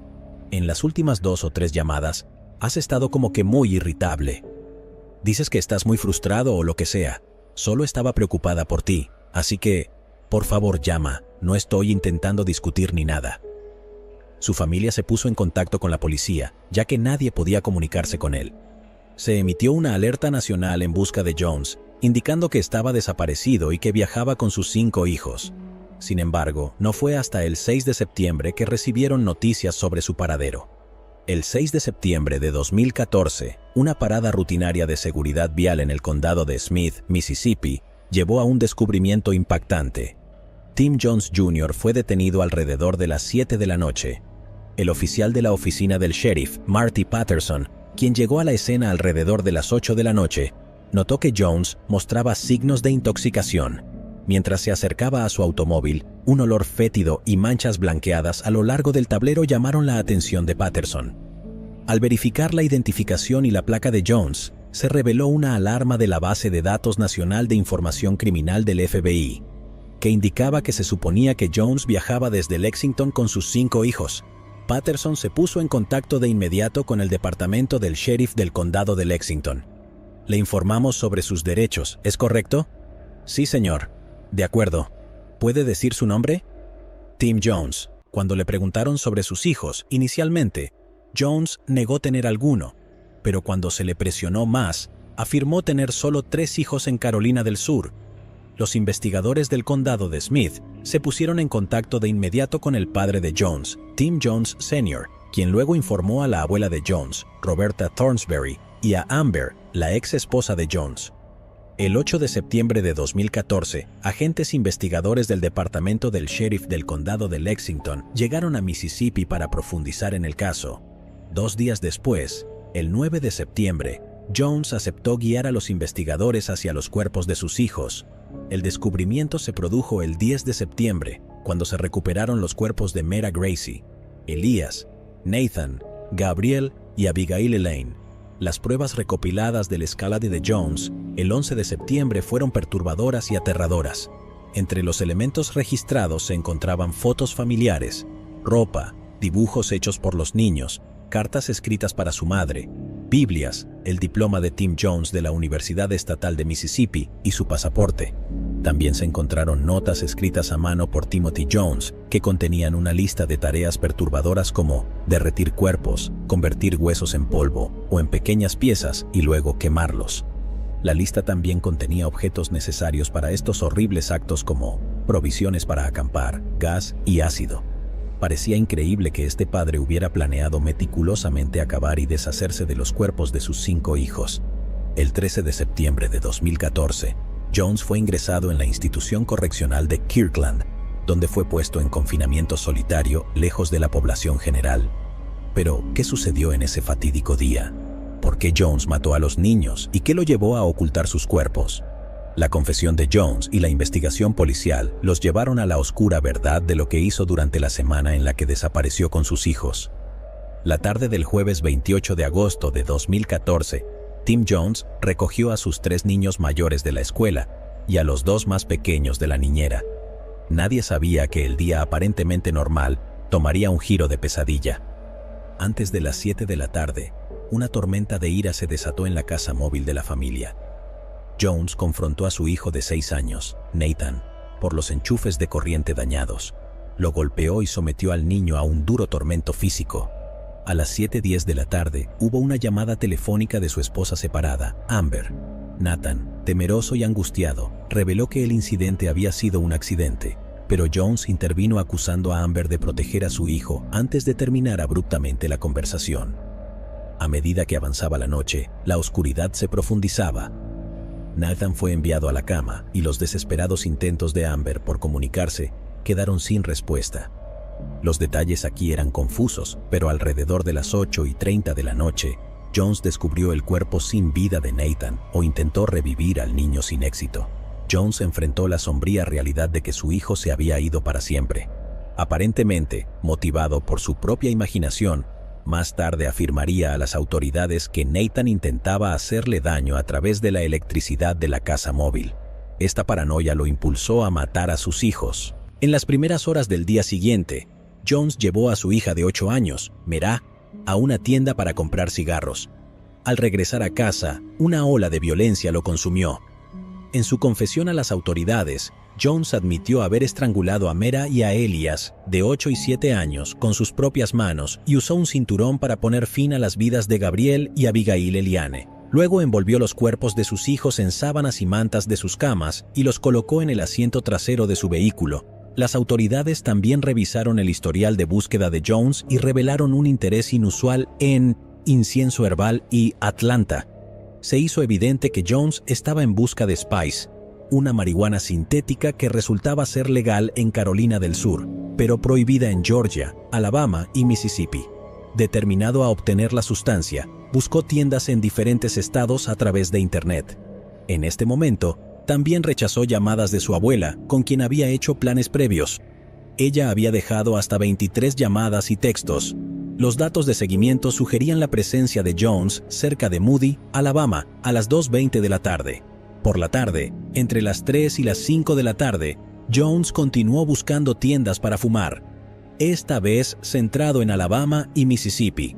A medida que avanzaba el día, la ubicación de Jones saltaba de Lithium Springs, Georgia, a las 8:04 de la noche, a Washington, Georgia, a las 10:29 de la noche. Estaba claro que estaba cubriendo una considerable distancia. Para el 30 de agosto, la ubicación del teléfono de Jones indicaba que estaba en Red Bank. Para el 31 de agosto, las consultas de búsqueda en el teléfono de Jones revelaron sus planes de comenzar de nuevo. Buscó opciones de camping en Carolina del Sur, vertederos en el condado de Lexington y servicios de animales. El 1 de septiembre, un recibo de una tienda encontrado en el vehículo de Jones lo ubicó en Athens, Georgia. Sorprendentemente, los datos de su teléfono indicaban también su presencia en Spartansburg y Winnsboro. A la 1:20 de la mañana del mismo día, la ubicación del teléfono cambió a Folly Beach. Esta situación tomó un giro más oscuro el 2 de septiembre a las 10:35 de la mañana, cuando Jones realizó una serie de preocupantes búsquedas en Google. Buscó cuerpos y vertederos, ácido muriático, quemaduras, campamentos cerca de Columbia, Carolina del Sur, qué significa leyes de no extradición y de enfrentar problemas legales, a dónde debería huir. El teléfono fue rastreado hasta West Columbia entre las 11 de la mañana y el mediodía. Jones y Elke intercambiaron mensajes de texto sobre los arreglos para limpiar su casa móvil en Red Bank. A las 11:54 de la mañana, el jefe de Jones, Jim McConnell de Intel, se comunicó para preguntar sobre su ausencia en el trabajo. Además, hubo llamadas sin responder de la escuela Sachs Gotha sobre Merah, Elias y Nathan, alrededor de la 1:30 de la tarde. La situación empeoró cuando llegó una llamada sin respuesta de McConnell a la 1:53 de la tarde. La ubicación del teléfono fue rastreada hasta Clinton, Carolina del Sur, a las 3:22 de la tarde, y a las 4:19 de la tarde estaba en Athens, Georgia, y a las 6:04 de la tarde en Lawrenceville, Georgia. Durante este día tumultuoso, Jones ignoró 2 llamadas de Amber a las 6 de la tarde y recibió una llamada de actualización de Elke a las 10:08 de la noche. Para el 3 de septiembre, la situación se volvió preocupante. Jones perdió 2 llamadas y un mensaje de texto sin respuesta de Kevin McKinney, un compañero de trabajo de Intel, a las 10:07 de la mañana. Además, su jefe llamó a las 12:11 del mediodía y tampoco obtuvo respuesta.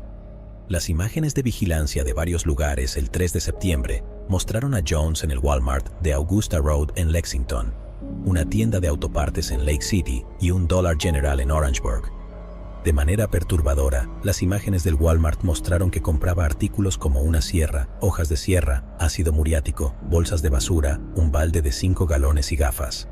El 4 de septiembre, a las 3:37 de la madrugada, cuando el teléfono se encendió nuevamente, Jones buscó en Google "niños desaparecidos Tim Jones" y el teléfono fue rastreado hasta James Island, cerca de Charleston.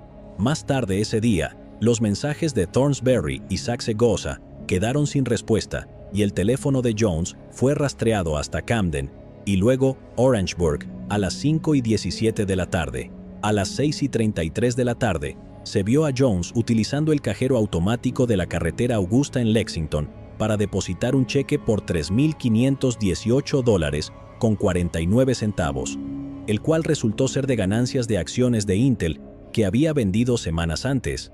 El clímax ocurrió el 6 de septiembre. Jones revelaría a las autoridades que colocó los cuerpos en descomposición de sus hijos en bolsas de basura negras a lo largo de un camino forestal entre Greenville y Camden, Alabama. Los cuerpos habían estado en el asiento trasero de su vehículo desde el 29 de agosto de 2014. A las 9:14 de la mañana, el teléfono fue localizado en Greenville, Alabama, y los recibos y videos de vigilancia del mismo día mostraron a Jones en la tienda de alimentos Bypass Food Mart en Camden, Alabama, a la 1:06 de la tarde. Es inusual que un padre cometa tal acto, lo que llevó a las autoridades a tratar de entender qué lo llevó a matar a los niños. Por lo tanto, se lanzó una investigación para verificar su estado mental. Después de su encarcelamiento, profesionales de la salud mental examinaron de cerca el estado psicológico de Tim Jones Jr., incluyendo a psicólogos clínicos y forenses, y psiquiatras, pero hubo desacuerdo entre ellos con respecto a su diagnóstico. Mientras algunos sugerían que podría presentar un trastorno esquizoafectivo o un trastorno de personalidad, también debatieron si su estado mental durante el crimen podría haber sido influenciado por el uso de marihuana sintética o si una lesión cerebral traumática que sufrió a los 15 años jugó un papel en una psicosis subyacente.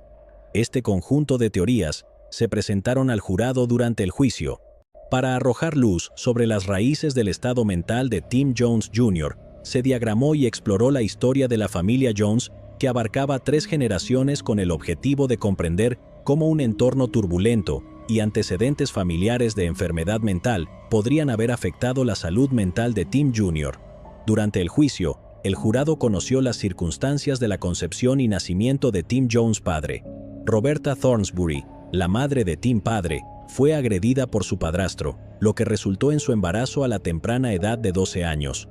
Sorprendentemente, la madre de Tim Jr., Cynthia, también tenía antecedentes familiares de enfermedad mental. Tim Jr. nació cuando la joven pareja apenas había salido de la adolescencia. Sin embargo, la relación se volvió volátil, lo que llevó a Cynthia a intentar llevarse a Tim Jr. de su padre. En última instancia, Tim padre obtuvo la custodia y, como resultado, Tim Jr. fue criado por su abuela, Roberta Thornsberry. Mientras tanto, Tim padre confinó a Cynthia en un hospital psiquiátrico en Nueva York después de ser diagnosticada con esquizofrenia. Estas complejas dinámicas familiares se presentaron como evidencia para ayudar al jurado a comprender la compleja red de factores que podrían haber contribuido al estado mental de Tim Jones Jr. El matrimonio de Thornsberry tuvo su parte justa de problemas. Numerosos incidentes del matrimonio involucraron llamadas a la policía por tiroteos, apuñalamientos, posesión de drogas y abuso físico y de alcohol. El entorno parecía todo menos estable. A medida que pasaban los años, Tim padre pasó por varios matrimonios, divorciándose de Cynthia y casándose con Caroline, con quien tuvo 2 hijos más. Cuando Tim tenía 9 años, se encontró en una familia disfuncional y a medida que pasaban los años, presenció cómo su padre se casaba nuevamente, esta vez con una mujer llamada Julie, cuando Jones tenía 16 años. Tras su liberación, Jones conoció a Amber y se casaron. Jones tenía una relación tensa con su padre, lo que se intensificó durante las vacaciones de Navidad de 2012. lo que llevó a 18 meses de silencio entre ellos. Las vacaciones de Navidad de 2012 sería la última vez que el padre de Jones vería a los niños. El juicio comenzó el 15 de mayo de 2019 y se presentaron testimonios de varias personas que arrojaron luz sobre el atroz crimen cometido por Jones. Funcionarios encargados de hacer cumplir la ley, expertos en salud mental, oficiales correccionales, maestros, administradores escolares, niñeras e incluso miembros de la propia familia de Jones testificaron para presentar sus relatos. Desde el principio, la culpabilidad de Jones era innegable. Había confesado el crimen y las pruebas en su contra eran abrumadoras. A pesar de esto, la defensa buscó establecer que el hombre padecía una enfermedad mental grave y, por lo tanto, no era totalmente responsable de sus acciones. Sin embargo, cuando el jurado emitió el veredicto de culpabilidad, rechazaron inequívocamente el argumento de la defensa. Con la culpabilidad establecida, el enfoque se centró en determinar el castigo adecuado por los asesinatos. Durante la fase de sentencia, la acusación llamó a maestros y antiguas niñeras para describir el trauma infligido por la pérdida de estos niños inocentes. Aunque no fueran parientes biológicos, sus testimonios pintaron una imagen del impacto de las acciones de Jones en sus vidas.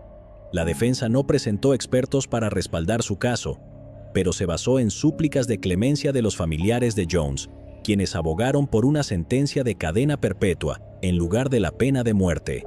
En medio de la sala de audiencias cargada emocionalmente, el padre y la abuela de Jones tomaron el estrado para relatar la adolescencia y la adultez perturbada de Jones. Sin embargo, sus testimonios entre llantos se opusieron firmemente a la idea de que enfrentara la pena de muerte. Al día siguiente, Amber Kaiser, la madre de los niños y la esposa de Jones, regresó al estrado por segunda vez en el juicio. Mientras que su primera aparición estuvo marcada por lágrimas y angustia visible, esta vez reunió fuerzas para solicitar clemencia para Jones. Rezo por Tim todo el tiempo, rezo por él con frecuencia, rezo por su familia con frecuencia, rezo por mi familia.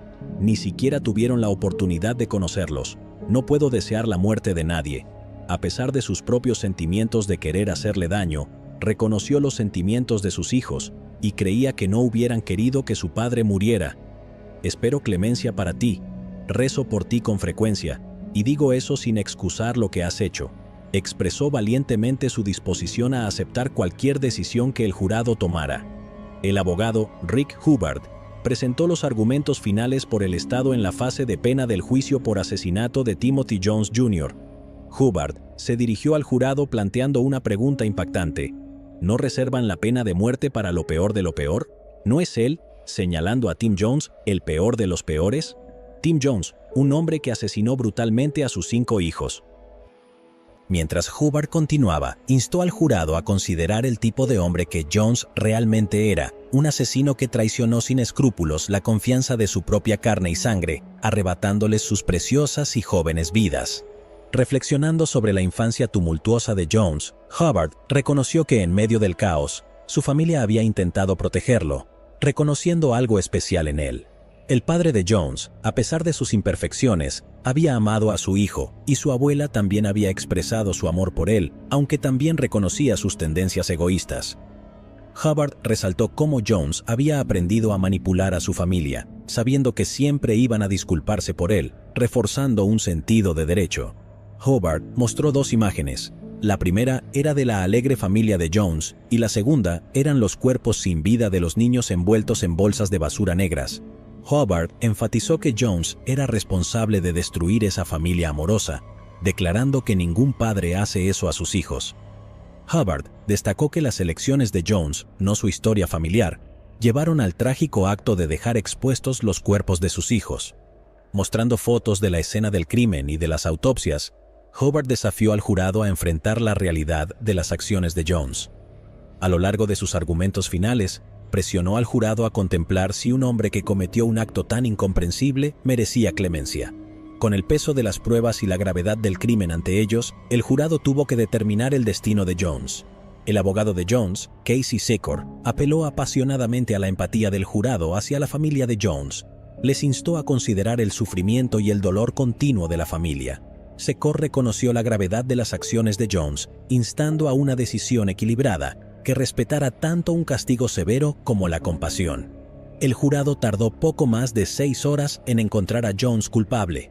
A pesar de la gravedad de la situación, Jones decidió no testificar en su defensa, ni durante la fase de culpabilidad ni en la de pena. En cambio, la sala del tribunal fue expuesta a una inquietante confesión en audio de 2014 que no dejó lugar a dudas. Después de solo 1 hora y 45 minutos de intensa deliberación, el panel de 12 miembros emitió el veredicto. La pena de muerte fue una consecuencia automática en este caso. Los jurados consideraron cuidadosamente cualquier circunstancia atenuante antes de llegar a su decisión unánime de condenar a Jones a muerte. Los 12 jurados tuvieron que estar de acuerdo y firmar el formulario del veredicto antes de que el juez pronunciara formalmente la sentencia de muerte. Mientras la familia Jones salía solemnemente del tribunal, se mantuvieron callados y no hicieron comentarios a la prensa, pero este no sería el final del caso. En 2021, 2 años después de recibir la pena de muerte, Jones solicitó un nuevo juicio y la anulación de la pena de muerte, argumentando que la exposición a perturbadoras fotos de autopsias durante el juicio original puso a los jurados en su contra. El abogado Robert Dudek argumentó que Jones, quien sufre de esquizofrenia, fue juzgado de manera injusta. La defensa afirmó que la inclusión de imágenes espeluznantes de autopsias sesgó la sentencia contra Jones y que los fiscales tergiversaron las consecuencias de una declaración de demencia. Estas imágenes, tomadas 9 días después de la muerte de los niños, generaron preocupaciones sobre la imparcialidad. La defensa también se opuso a la exclusión de los testimonios de expertos que desafiaban la salud mental y el diagnóstico de Jones. El fiscal Rick Hubbard defendió su decisión de incluir las fotos, enfrentando críticas de los jueces por potencialmente manipular las emociones de los jurados.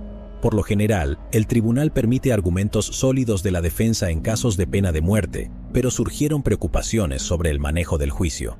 Sin embargo, en marzo de 2023, la Corte Suprema de Carolina del Sur rechazó la apelación de Jones. El tribunal reconoció que se cometieron 2 errores durante el juicio, pero los consideró errores sin importancia que no justificaban la anulación de la condena o la sentencia. El primer error fue excluir el testimonio de la doctora Adriana Flore, que desafiaba las afirmaciones de otro especialista sobre la simulación de problemas mentales por parte de Jones. El tribunal dijo que se debió haber permitido su testimonio. El segundo error involucró la presentación de perturbadoras fotos de las autopsias. A pesar de esto, el tribunal señaló que Jones intentó ocultar el crimen, por lo que las imágenes no afectaron en gran medida la decisión de pena de muerte del jurado. Nosotros, el jurado en el caso antes mencionado, encontramos más allá de una duda razonable la existencia de las siguientes circunstancias agravantes estatutarias. En conocimiento, 2 o más personas fueron asesinadas por el acusado como acto o como parte de un plan o curso de conducta, y el asesinato de 5 niños menores de 11 años. Ahora recomendamos a la Corte que el acusado Timothy R. Jones Jr. sea sentenciado a muerte. Las emociones dentro de la familia de Jones deben haber sido inimaginables. Perder a los 5 niños y enfrentar la posibilidad de la ejecución de Jones debe ser una carga muy pesada. Los fiscales y abogados defensores encargados de debatir sobre las horribles circunstancias del caso seguramente son atormentados por las imágenes perturbadoras y la propia confesión de Jones, y sobre todo por la madre de los niños, quien ha soportado un dolor indescriptible desde ese fatídico día del 28 de agosto de 2014. ¿Crees que ella será capaz de recoger los pedazos y comenzar de nuevo?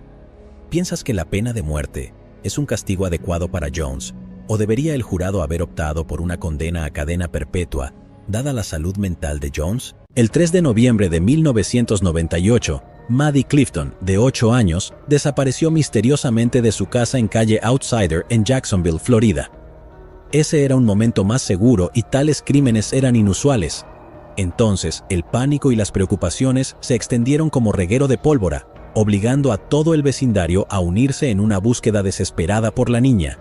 Sin embargo, había una persona en el grupo de búsqueda que pretendía buscar a Maddie, pero en realidad era la que había matado sin piedad.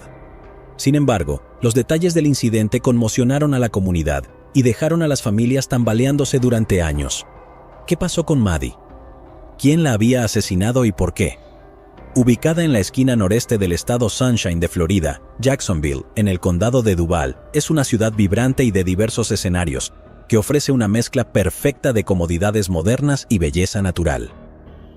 Con su impresionante costa, vistas al río y una rica escena cultural, Jacksonville tiene algo que ofrecer a cada visitante, así como a los propios residentes. Siendo la ciudad más grande de Florida por su área, Jacksonville cuenta con una mezcla única de barrios, cada uno con su propio encanto y personalidad. Sus 875 millas cuadradas albergan a unas 970,000 personas. Desde las históricas calles de Riverside en Avondale hasta el bullicioso centro de la ciudad, siempre hay algo emocionante que explorar. Los lugareños, conocidos por ser cálidos y amables, también se enorgullecen de la belleza natural de su ciudad. El estilo de vida de Jacksonville gira en torno a las actividades deportivas y recreativas. Los residentes a menudo pueden encontrarse disfrutando del aire libre y practicando deportes. Fue lo que Maddie Clifton, de 8 años, quería hacer esa fatídica noche cuando desapareció. La tarde del 3 de noviembre de 1998 fue un día regular en el barrio de Lakewood. Maddie, habiendo regresado de la escuela, fue a la casa de su vecino y llamó a la puerta para ver si su amigo Joshua Phillips quería jugar. Joshua, de 14 años, estaba en su habitación jugando en su computadora cuando escuchó que llamaba a su puerta, pero su padre le había prohibido jugar con una chica. El amigo y vecino de Maddie, Joshua Earl Patrick Phillips, nació el 17 de marzo de 1984 en Allentown, Pensilvania. Sus padres, Stephen Melissa Phillips, criaron a Joshua en un hogar estricto, donde el verdadero control descansaba en las manos de su padre. Steve era un especialista en computación de profesión que tenía problemas con las drogas y el alcohol, lo que lo llevó a actuar de forma violenta hacia Melissa y Joshua. Por tanto, tanto la madre como el hijo vivían con miedo hacia él. Steve tenía reglas estrictas para su hijo, y no le gustaba cuando otros niños visitaban su casa cuando él no estaba allí. Especialmente, no le gustaban las chicas jóvenes, y Melissa nunca pudo averiguar por qué. Steve decidió mudar a la familia a Jacksonville, Florida. Joshua siempre había estado cerca de sus hermanastros Daniel y Benji, yendo a conciertos y películas juntos. El traslado a Florida significaba que los chicos estarían separados. Incluso Daniel y Benji le suplicaron a su padre que no llevara a Joshua a Florida para que la familia no se separara, pero su padre no los escuchó. Joshua no tuvo más remedio que dejar atrás a sus hermanastros y comenzar una nueva vida. Sin embargo, el chico tenía talento para hacer amigos y llevarse bien con la gente. Era conocido por ser un joven gracioso, siempre bromeando y haciendo reír a los demás. Así, poco después de mudarse a Florida, se las arregló para hacer nuevos amigos y fue muy querido por sus compañeros de clase. Él era un estudiante de 9º grado con promedio AC en las academias de tecnología Philip Randolph. Además de ser un apasionado de los deportes, le encantaba jugar béisbol con otros niños en su vecindario, pero no todos los compañeros de juego de Joshua eran chicos. A través de un amor común por el deporte, conoció a una de sus compañeras de béisbol habituales, Maddie, que vivía justo enfrente. Madeline Ray Clifton era popularmente conocida como Maddie. Nació el 17 de junio de 1990, de Sheila y Steve Clifton. Ella creció en Jacksonville, Florida, con su hermana mayor Jessie durante un tiempo, en el cual los niños tenían la libertad de jugar afuera sin preocuparse. Por supuesto, asistió a la Escuela Católica de San José en 3er grado. Maddie era una niña alegre y extrovertida. Era poco femenina y le encantaba jugar al baloncesto para su equipo escolar. También le gustaba el béisbol. Juntos, Joshua, de 14 años de edad, y Maddie, de 8, hicieron un dúo dinámico en las calles del barrio, una lanzando y el otro bateando. La proximidad de sus casas les ayudó a pasar más tiempo juntos y se hicieron amigos sin tener en cuenta la diferencia de edad de 6 años. Sin embargo, el padre de Joshua le había dado una seria advertencia sobre mantenerse alejado de Maddie, diciendo que ella era demasiado joven para ser su amiga. Sin rechistar, obedeció las palabras de su padre, porque sabía lo enojado y aterrador que podía llegar a ser.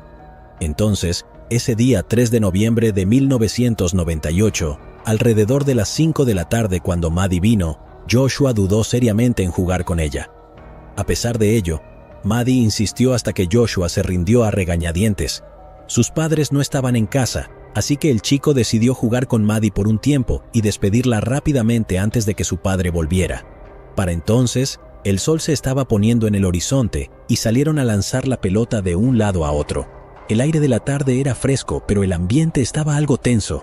Joshua no podía quitarse la sensación de que estaba haciendo algo mal, pero Maddie parecía extremadamente feliz de jugar con él. Lamentablemente, con el paso del tiempo, Joshua sabía que tenía que mantener su promesa con su padre. Fue alrededor de las 6:30 de la noche cuando la madre de Maddie, Sheila, la llamó a ella y a su hermana mayor, Jessie, para que entraran a la casa a cenar. Jessie, de 11 años, volvió a entrar, pero no pudo encontrar a su hermanita por ningún lado. Sheila buscó en cada esquina del patio, sintiéndose cada vez más preocupada. Sin señales de Maddie y el cielo oscurecido, Sheila corrió de vuelta a la casa para pedir ayuda. Llamó al 911 e informó que su hija había desaparecido. En cuestión de minutos, unidades de policía de la oficina del sheriff de Jacksonville se dirigieron a la casa de los Clifton. Steve, el padre de Maddie, llegó poco después. Todo el vecindario fue alertado y todos se unieron a la búsqueda de la joven. Con las linternas en la mano, la comunidad se unió decidida a encontrar a Maddie. Agentes de policía, vecinos y amigos peinaron las calles, parques y callejones, con la esperanza de echar un vistazo a la joven. Joshua y sus padres se unieron a la búsqueda también, quien parecía tan sorprendido como los otros vecinos en busca de Maddie. A medida que las horas pasaban sin señales de Maddie, la preocupación y la ansiedad crecían en la comunidad. ¿Dónde podría estar Maddie? ¿Qué podría haberle pasado? A medida que pasaban los días, la búsqueda se intensificó. La policía trabajó incansablemente, yendo de casa en casa e interrogando a los vecinos. Esperaban que alguien hubiera notado algo inusual o visto a algún extraño en el vecindario, pero no había pistas. La comunidad realizó sus propias búsquedas individuales y puso carteles con la cara de Maddie. Todo lo que la policía sabía hasta entonces era que Maddie había desaparecido. Sin embargo, parecía muy poco probable que un niño jugando en un barrio residencial lleno de familias desapareciera así sin que nadie notara nada. No obstante, el asunto era que la gente no tenía miedo de dejar a sus hijos deambular y jugar en ese momento. Confiaban en sus vecinos, así que, incluso si algo extraño sucediera, nadie lo habría notado hasta que Maddie hubiera gritado o algo por el estilo. Por lo tanto, había una alta posibilidad de que una persona conocida la hubiera atraído en su camino a casa. Pero ¿quién podría haber hecho tal cosa? ¿Había alguna otra posibilidad? A medida que la policía comenzó a entrevistar a la gente, su atención cambió rápidamente hacia un vecino que parecía sospechoso. Este vecino en particular tenía un historial de estar involucrado en casos de agresión sexual hacía más de 15 años. No obstante, esos cargos fueron retirados. Muchos creían que habían encontrado al culpable responsable de la desaparición de Maddie. Sin embargo, el lugar no pudo vincularlo con Maddie de ninguna manera, y pronto se hizo evidente que se dirigían al hombre equivocado. Lo que la policía no sospechó es que el verdadero culpable estaba escondido a plena vista, viviendo a la vuelta de la esquina de la familia de Maddie. Los niños del vecindario se vieron profundamente afectados por la desaparición de su amiga, y todos lucharon por entender lo que le había pasado. La policía se turnó para entrevistar a los niños del vecindario. También hablaron con Joshua, quien parecía igualmente molesto y no tenía información que compartir. Se distribuyeron varios volantes y se prometió una recompensa de $50,000 a cualquiera que pudiera proporcionar información útil sobre Maddie. Luego, en la mañana del 10 de noviembre de 1998, el misterio tomó un giro sorprendente. Joshua fue a la escuela como de costumbre y su madre Melissa le dio un beso de despedida. Luego hizo sus tareas diarias. Necesitaba ordenar la habitación de Joshua y había estado dudando en hacerlo, dado lo estresado que estaba Joshua por la desaparición de Maddie. Sin embargo, ella sabía que era hora de hacerlo porque su habitación tenía un olor extraño. Al entrar en la habitación de arriba de su hijo, Melissa pensó que vio la fuente del problema. Había un pequeño charco al pie de la cama de agua de Joshua. Pensó que quizás el agua derramada estaba causando el hedor. Agarró un extremo del colchón y lo despegó del rodapié. Casi inmediatamente lo soltó y dio un paso atrás. Luego estaba girando y corriendo por las escaleras y saliendo a la calle donde encontró a un oficial de policía. Había un pie humano asomándose bajo el lecho de agua de Joshua. En cuestión de segundos, los coches de policía inundaron el barrio de Jacksonville y las sirenas sonaban sin cesar en la calle fuera de la casa de los Phillips. A medida que la investigación se desarrollaba, las autoridades encontraron más evidencia horripilante en la habitación de Joshua. Escondida dentro de los confines de su habitación aparentemente ordinaria, fueron hallados los restos de Maddie de 8 años de edad. Fue encontrada sin ropa de cintura para abajo. Los oficiales rápidamente acordonaron la residencia de Phillips con cinta de la escena del crimen para controlar a la creciente multitud. Entre ellos estaban Sheila y Steve Clifton, que acababan de terminar una entrevista con un canal de medios. Se preguntaban ansiosamente qué pasaba y rezaban para que no tuviera nada que ver con su hija. La verdad fue revelada cuando un oficial de policía se acercó a Sheila y la escoltó de vuelta a casa. Ella sabía que algo estaba mal. Los policías llevaron a la hermana de Maddie, Jessie, a IHOP, una cadena de restaurantes de panqueques, y fue entonces cuando el oficial le dijo a Sheila que el cuerpo sin vida de Maddie había sido descubierto escondido bajo la cama de Joshua Phillips. La familia se mostraba incrédula, pero rápidamente esta actitud se convirtió en ira y dolor. ¿Cómo podría alguien que conocían, alguien que había jugado con otros niños en el vecindario, ser capaz de cometer un acto tan atroz? Sheila declaró que Joshua y su hija habían sido amigos y que no tenía razón para temerle o creer que él podría haberle hecho esto. A medida que la noticia se difundió, los residentes no podían creer cómo un joven adolescente podía matar a una niña y permanecer callado durante tanto tiempo. Agentes de policía revisaron la residencia de Phillips 3 veces antes e incluso entrevistaron a Joshua en su habitación, pero no había notado nada. El olor del cadáver había sido concentrado por las múltiples aves que la familia Phillips guardaba como sus mascotas. La parte más inquietante fue que Joshua había estado durmiendo en la misma cama durante una semana entera, sabiendo muy bien que debajo de ella yacía el cadáver de una chica inocente que una vez fue su amiga. Incluso había participado en la búsqueda para encontrarla, cuando entendía claramente que ella yacía muerta en su propia habitación. Mientras las unidades del CSI calmaban la escena, un coche patrulla corrió hacia la escuela de Joshua con una misión urgente. Tenían que llevarlo a la comisaría local para interrogarlo. Dentro de la estación, un detective lo sentó en presencia de sus padres, ya que solo tenía 14 años y era menor de edad. Joshua sabía que no podía negar su participación en la muerte de Maddie, así que en su lugar ideó una mentira. Según Joshua, Maddie había llegado a su puerta emocionado para jugar un juego de béisbol juntos. Él aceptó a regañadientes por temor a lo que su padre diría si se enteraba, pero como jugaron un accidente, sucedió. Su poderoso swing hizo que la pelota golpeara a Maddie en la cara, causando que gritara de dolor. Feroz, empezó a pensar en soluciones cuando se dio cuenta de la gravedad de la lesión.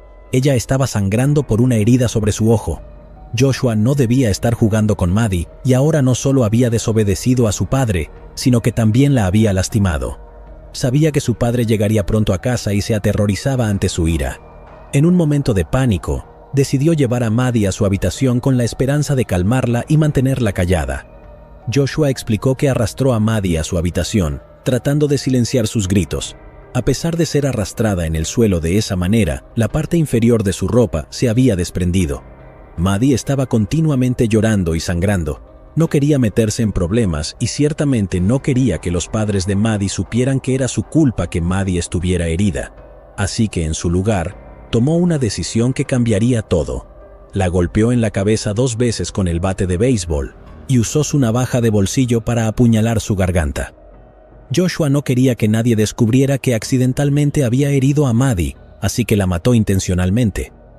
Luego, considerando el trabajo hecho, escondió el cuerpo de Maddie bajo su cama de agua, desesperado por borrar toda evidencia. En ese momento su padre Steve regresó a casa. Joshua interactuó con su padre durante algún tiempo y regresó a su habitación. Encontró que Maddie todavía estaba viva y gimiendo de dolor. Preocupado de que su padre la escuchara, Joshua la sacó, le cortó la garganta y la apuñaló en el pecho. Esta vez Maddie se quedó quieta. Empujó su cuerpo bajo el colchón una vez más y salió de la casa para unirse a la búsqueda para encontrarla. Pero poco sabía que su terrible secreto pronto sería expuesto, lo que era aún peor. El detective sospechaba que Joshua estaba mintiendo sobre el motivo del asesinato. Joshua había afirmado que todo comenzó debido a un accidente. Irónicamente, ese fue el mayor defecto de su historia. La pelota que dijo que golpeó a Maddie en la cara no tenía rastros de sangre, incluso el patio estaba libre de rastros de sangre. El informe de la autopsia reveló los detalles que Joshua había intentado ocultar. Maddie no había sido apuñalada solo 2 veces, sino un total de 9 veces, de las cuales 7 heridas de arma blanca estaban en el pecho. La crueldad del ataque era inimaginable. No solo eso, la autopsia reveló otra verdad. Maddie había sufrido un golpe tan fuerte en la cabeza que le fracturó el cráneo. Y la revelación más devastadora de todas fue que Maddie aún estaba viva cuando Joshua la había escondido bajo la cama. El dolor y el miedo que debió soportar era insoportable de pensar. Habría esperado a que alguien la rescatara, ya que estaba tomando sus últimos respiros. Joshua solo podía decir que había vivido la semana posterior en completa negación. Simplemente asumió que nada había pasado y estaba creyendo esa teoría. Fue su mecanismo de defensa desde la infancia y afirmó que no eligió intencionalmente ignorar el incidente o la gravedad del mismo. Bueno, Joshua dijo que su padre Steve culpó a Maddie. Creía que si la chica no hubiera venido, nada de eso habría pasado. Estoy aquí para anunciar el arresto de Joshua Earl Patrick Phillips. Ese mismo día, 10 de noviembre de 1998, Joshua Phillips fue acusado de asesinato en primer grado. Dada la gravedad del crimen, se decidió que el chico debía afrontar el juicio como adulto. Sin embargo, los juicios se trasladaron del condado de Duval al condado de Polk en Florida, debido a problemas de publicidad y para evitar sesgos judiciales. El 6 de julio de 1999, el primer día del juicio, la sala estaba llena debido a la intensa cobertura mediática del caso. El equipo de defensa de Joshua, encabezado por el abogado Richard D. Nichols, mantuvo la misma historia que contó a la policía. Sin embargo, la fiscalía presentó una teoría diferente. Creían que era un delito por motivos sexuales. A pesar de que la autopsia no encontró evidencia de ese tipo de asalto, el cuerpo de Maddie fue encontrado sin ropa de cintura para abajo. La policía descubrió que Joshua había estado mirando imágenes pornográficas violentas en línea justo antes del asesinato, lo que levantó sospechas de que podría haber influido en sus acciones. La hermana de Maddie, Jessie, testificó que Joshua había hablado en el pasado con ella y Maddie sobre el sexo, añadiendo peso al argumento de la fiscalía. El fiscal estatal Harry Shorstein también dijo que no se encontró suciedad ni arena en la ropa de Maddie para sugerir que había sido ultrajada. A lo largo del juicio, la defensa trató de presentar pruebas cruciales para apoyar el caso de Joshua. Presentaron escaneos cerebrales tomados por un neurólogo, revelando lesiones bilaterales en el lóbulo frontal del cerebro de Joshua. Estas anomalías cerebrales específicas se han relacionado con respuestas de pánico y deterioro del juicio. Sostuvieron que las lesiones podrían haber influido en su toma de decisiones y respuestas emocionales, posiblemente contribuyendo a su reacción de pánico durante los trágicos eventos que rodearon la muerte de Maddie. El abogado de Joshua, Richard D. Nichols, dijo en su declaración de cierre que la muerte de Maddie fue un acto que comenzó como un accidente y se deterioró a través de pánico que bordeaba la locura. El jurado deliberó solo 2 horas antes de encontrar a Joshua Phillips culpable de los cargos. No podía obtener la pena de muerte porque tenía menos de 16 años. Así, el 20 de agosto de 1999, el juez le condenó a cadena perpetua sin posibilidad de libertad condicional. Esta decisión fue confirmada en apelación en 2002. Fue un día muy emotivo para 2 familias después de que Josh Phillips, el asesino de Maddie Clifton, recibiera una sentencia de cadena perpetua por segunda vez. Así pues, la decisión del Tribunal Supremo dictaminó que era inconstitucional imponer una pena de cadena perpetua a los menores. Así que a Phillips, ahora de 33 años, se le concedió una nueva audiencia de sentencia, pero una vez más fue sentenciado a cadena perpetua. Actualmente Joshua Phillips está cumpliendo una sentencia en el Cross City Correctional Institution en el condado de Dixie, Florida. En 2012, hay un rayo de esperanza para él cuando la Corte Suprema de los Estados Unidos declaró que sentenciar a menores a cadena perpetua sin libertad condicional es inconstitucional. En consecuencia, está pendiente una nueva audiencia para dictar sentencia. Mientras estaba tras las rejas, Joshua Phillips hizo una declaración. Ella era una niña que no merecía morir. Joshua sabía lo que había hecho y decidió pasar la mayor parte de su tiempo estudiando. A pesar de que le dijeron que era demasiado joven, completó con éxito su desarrollo de educación general o pruebas de GED. Incluso tomó clases universitarias por correspondencia. Detrás de los muros de la prisión, Joshua también encontró un propósito en ayudar a otros. Trabajando como asistente legal, ayuda a otros reclusos con sus apelaciones legales. Además, sirve como tutor, guiando a otros prisioneros en sus viajes educativos. Toca la guitarra en una banda y también ha encontrado consuelo en las prácticas religiosas, participando en servicios cristianos, zazen y yoga. Está tocando una guitarra en una banda de rock, me llama ahora y dice que puedes entrar en YouTube y tocar Green Eyed Lady de Sugarloaf, así que puedo ver si tengo la parte de la guitarra correcta. Con el tiempo, Joshua se ganó el reconocimiento por su comportamiento positivo y comportamiento mientras estaba encarcelado. Incluso durante su apelación de 2017, la fiscalía lo reconoció como un prisionero modelo.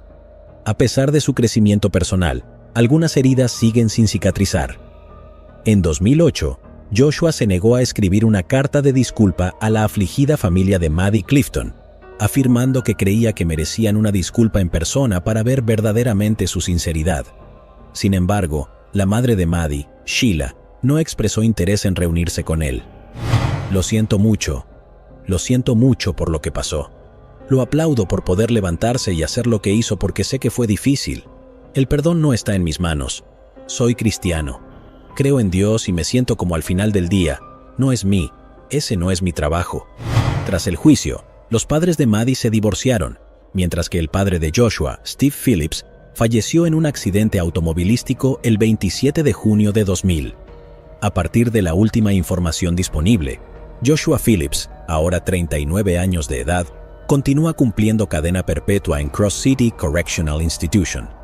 Su viaje es un recordatorio conmovedor de que las acciones pueden tener consecuencias duraderas, y el camino hacia la redención a menudo está pavimentado con decisiones difíciles y crecimiento personal. La pérdida de una vida joven siempre es un golpe devastador, ya que deja un vacío que nunca se puede llenar. Mientras que la justicia fue servida con la convicción de Joshua Phillips, nunca podrá deshacer el dolor y la angustia que la familia de Maddie soportó en la comunidad. Esto nos lleva a considerar la importancia de la intervención temprana y el apoyo de salud mental para los adolescentes con problemas. También enfatiza la necesidad de fomentar un ambiente compasivo en la casa que nutra a sus miembros jóvenes. Aunque Joshua fue el que cometió estos actos violentos, no se podía ignorar que su padre no era un gran modelo a seguir, especialmente cuando podía culpar a una víctima de 8 años. Independientemente de los motivos de Joshua, ¿crees que Steve Phillips fue de alguna manera responsable de enseñarle a su hijo que la violencia era la clave de todos los problemas? ¿Crees en la historia de Joshua?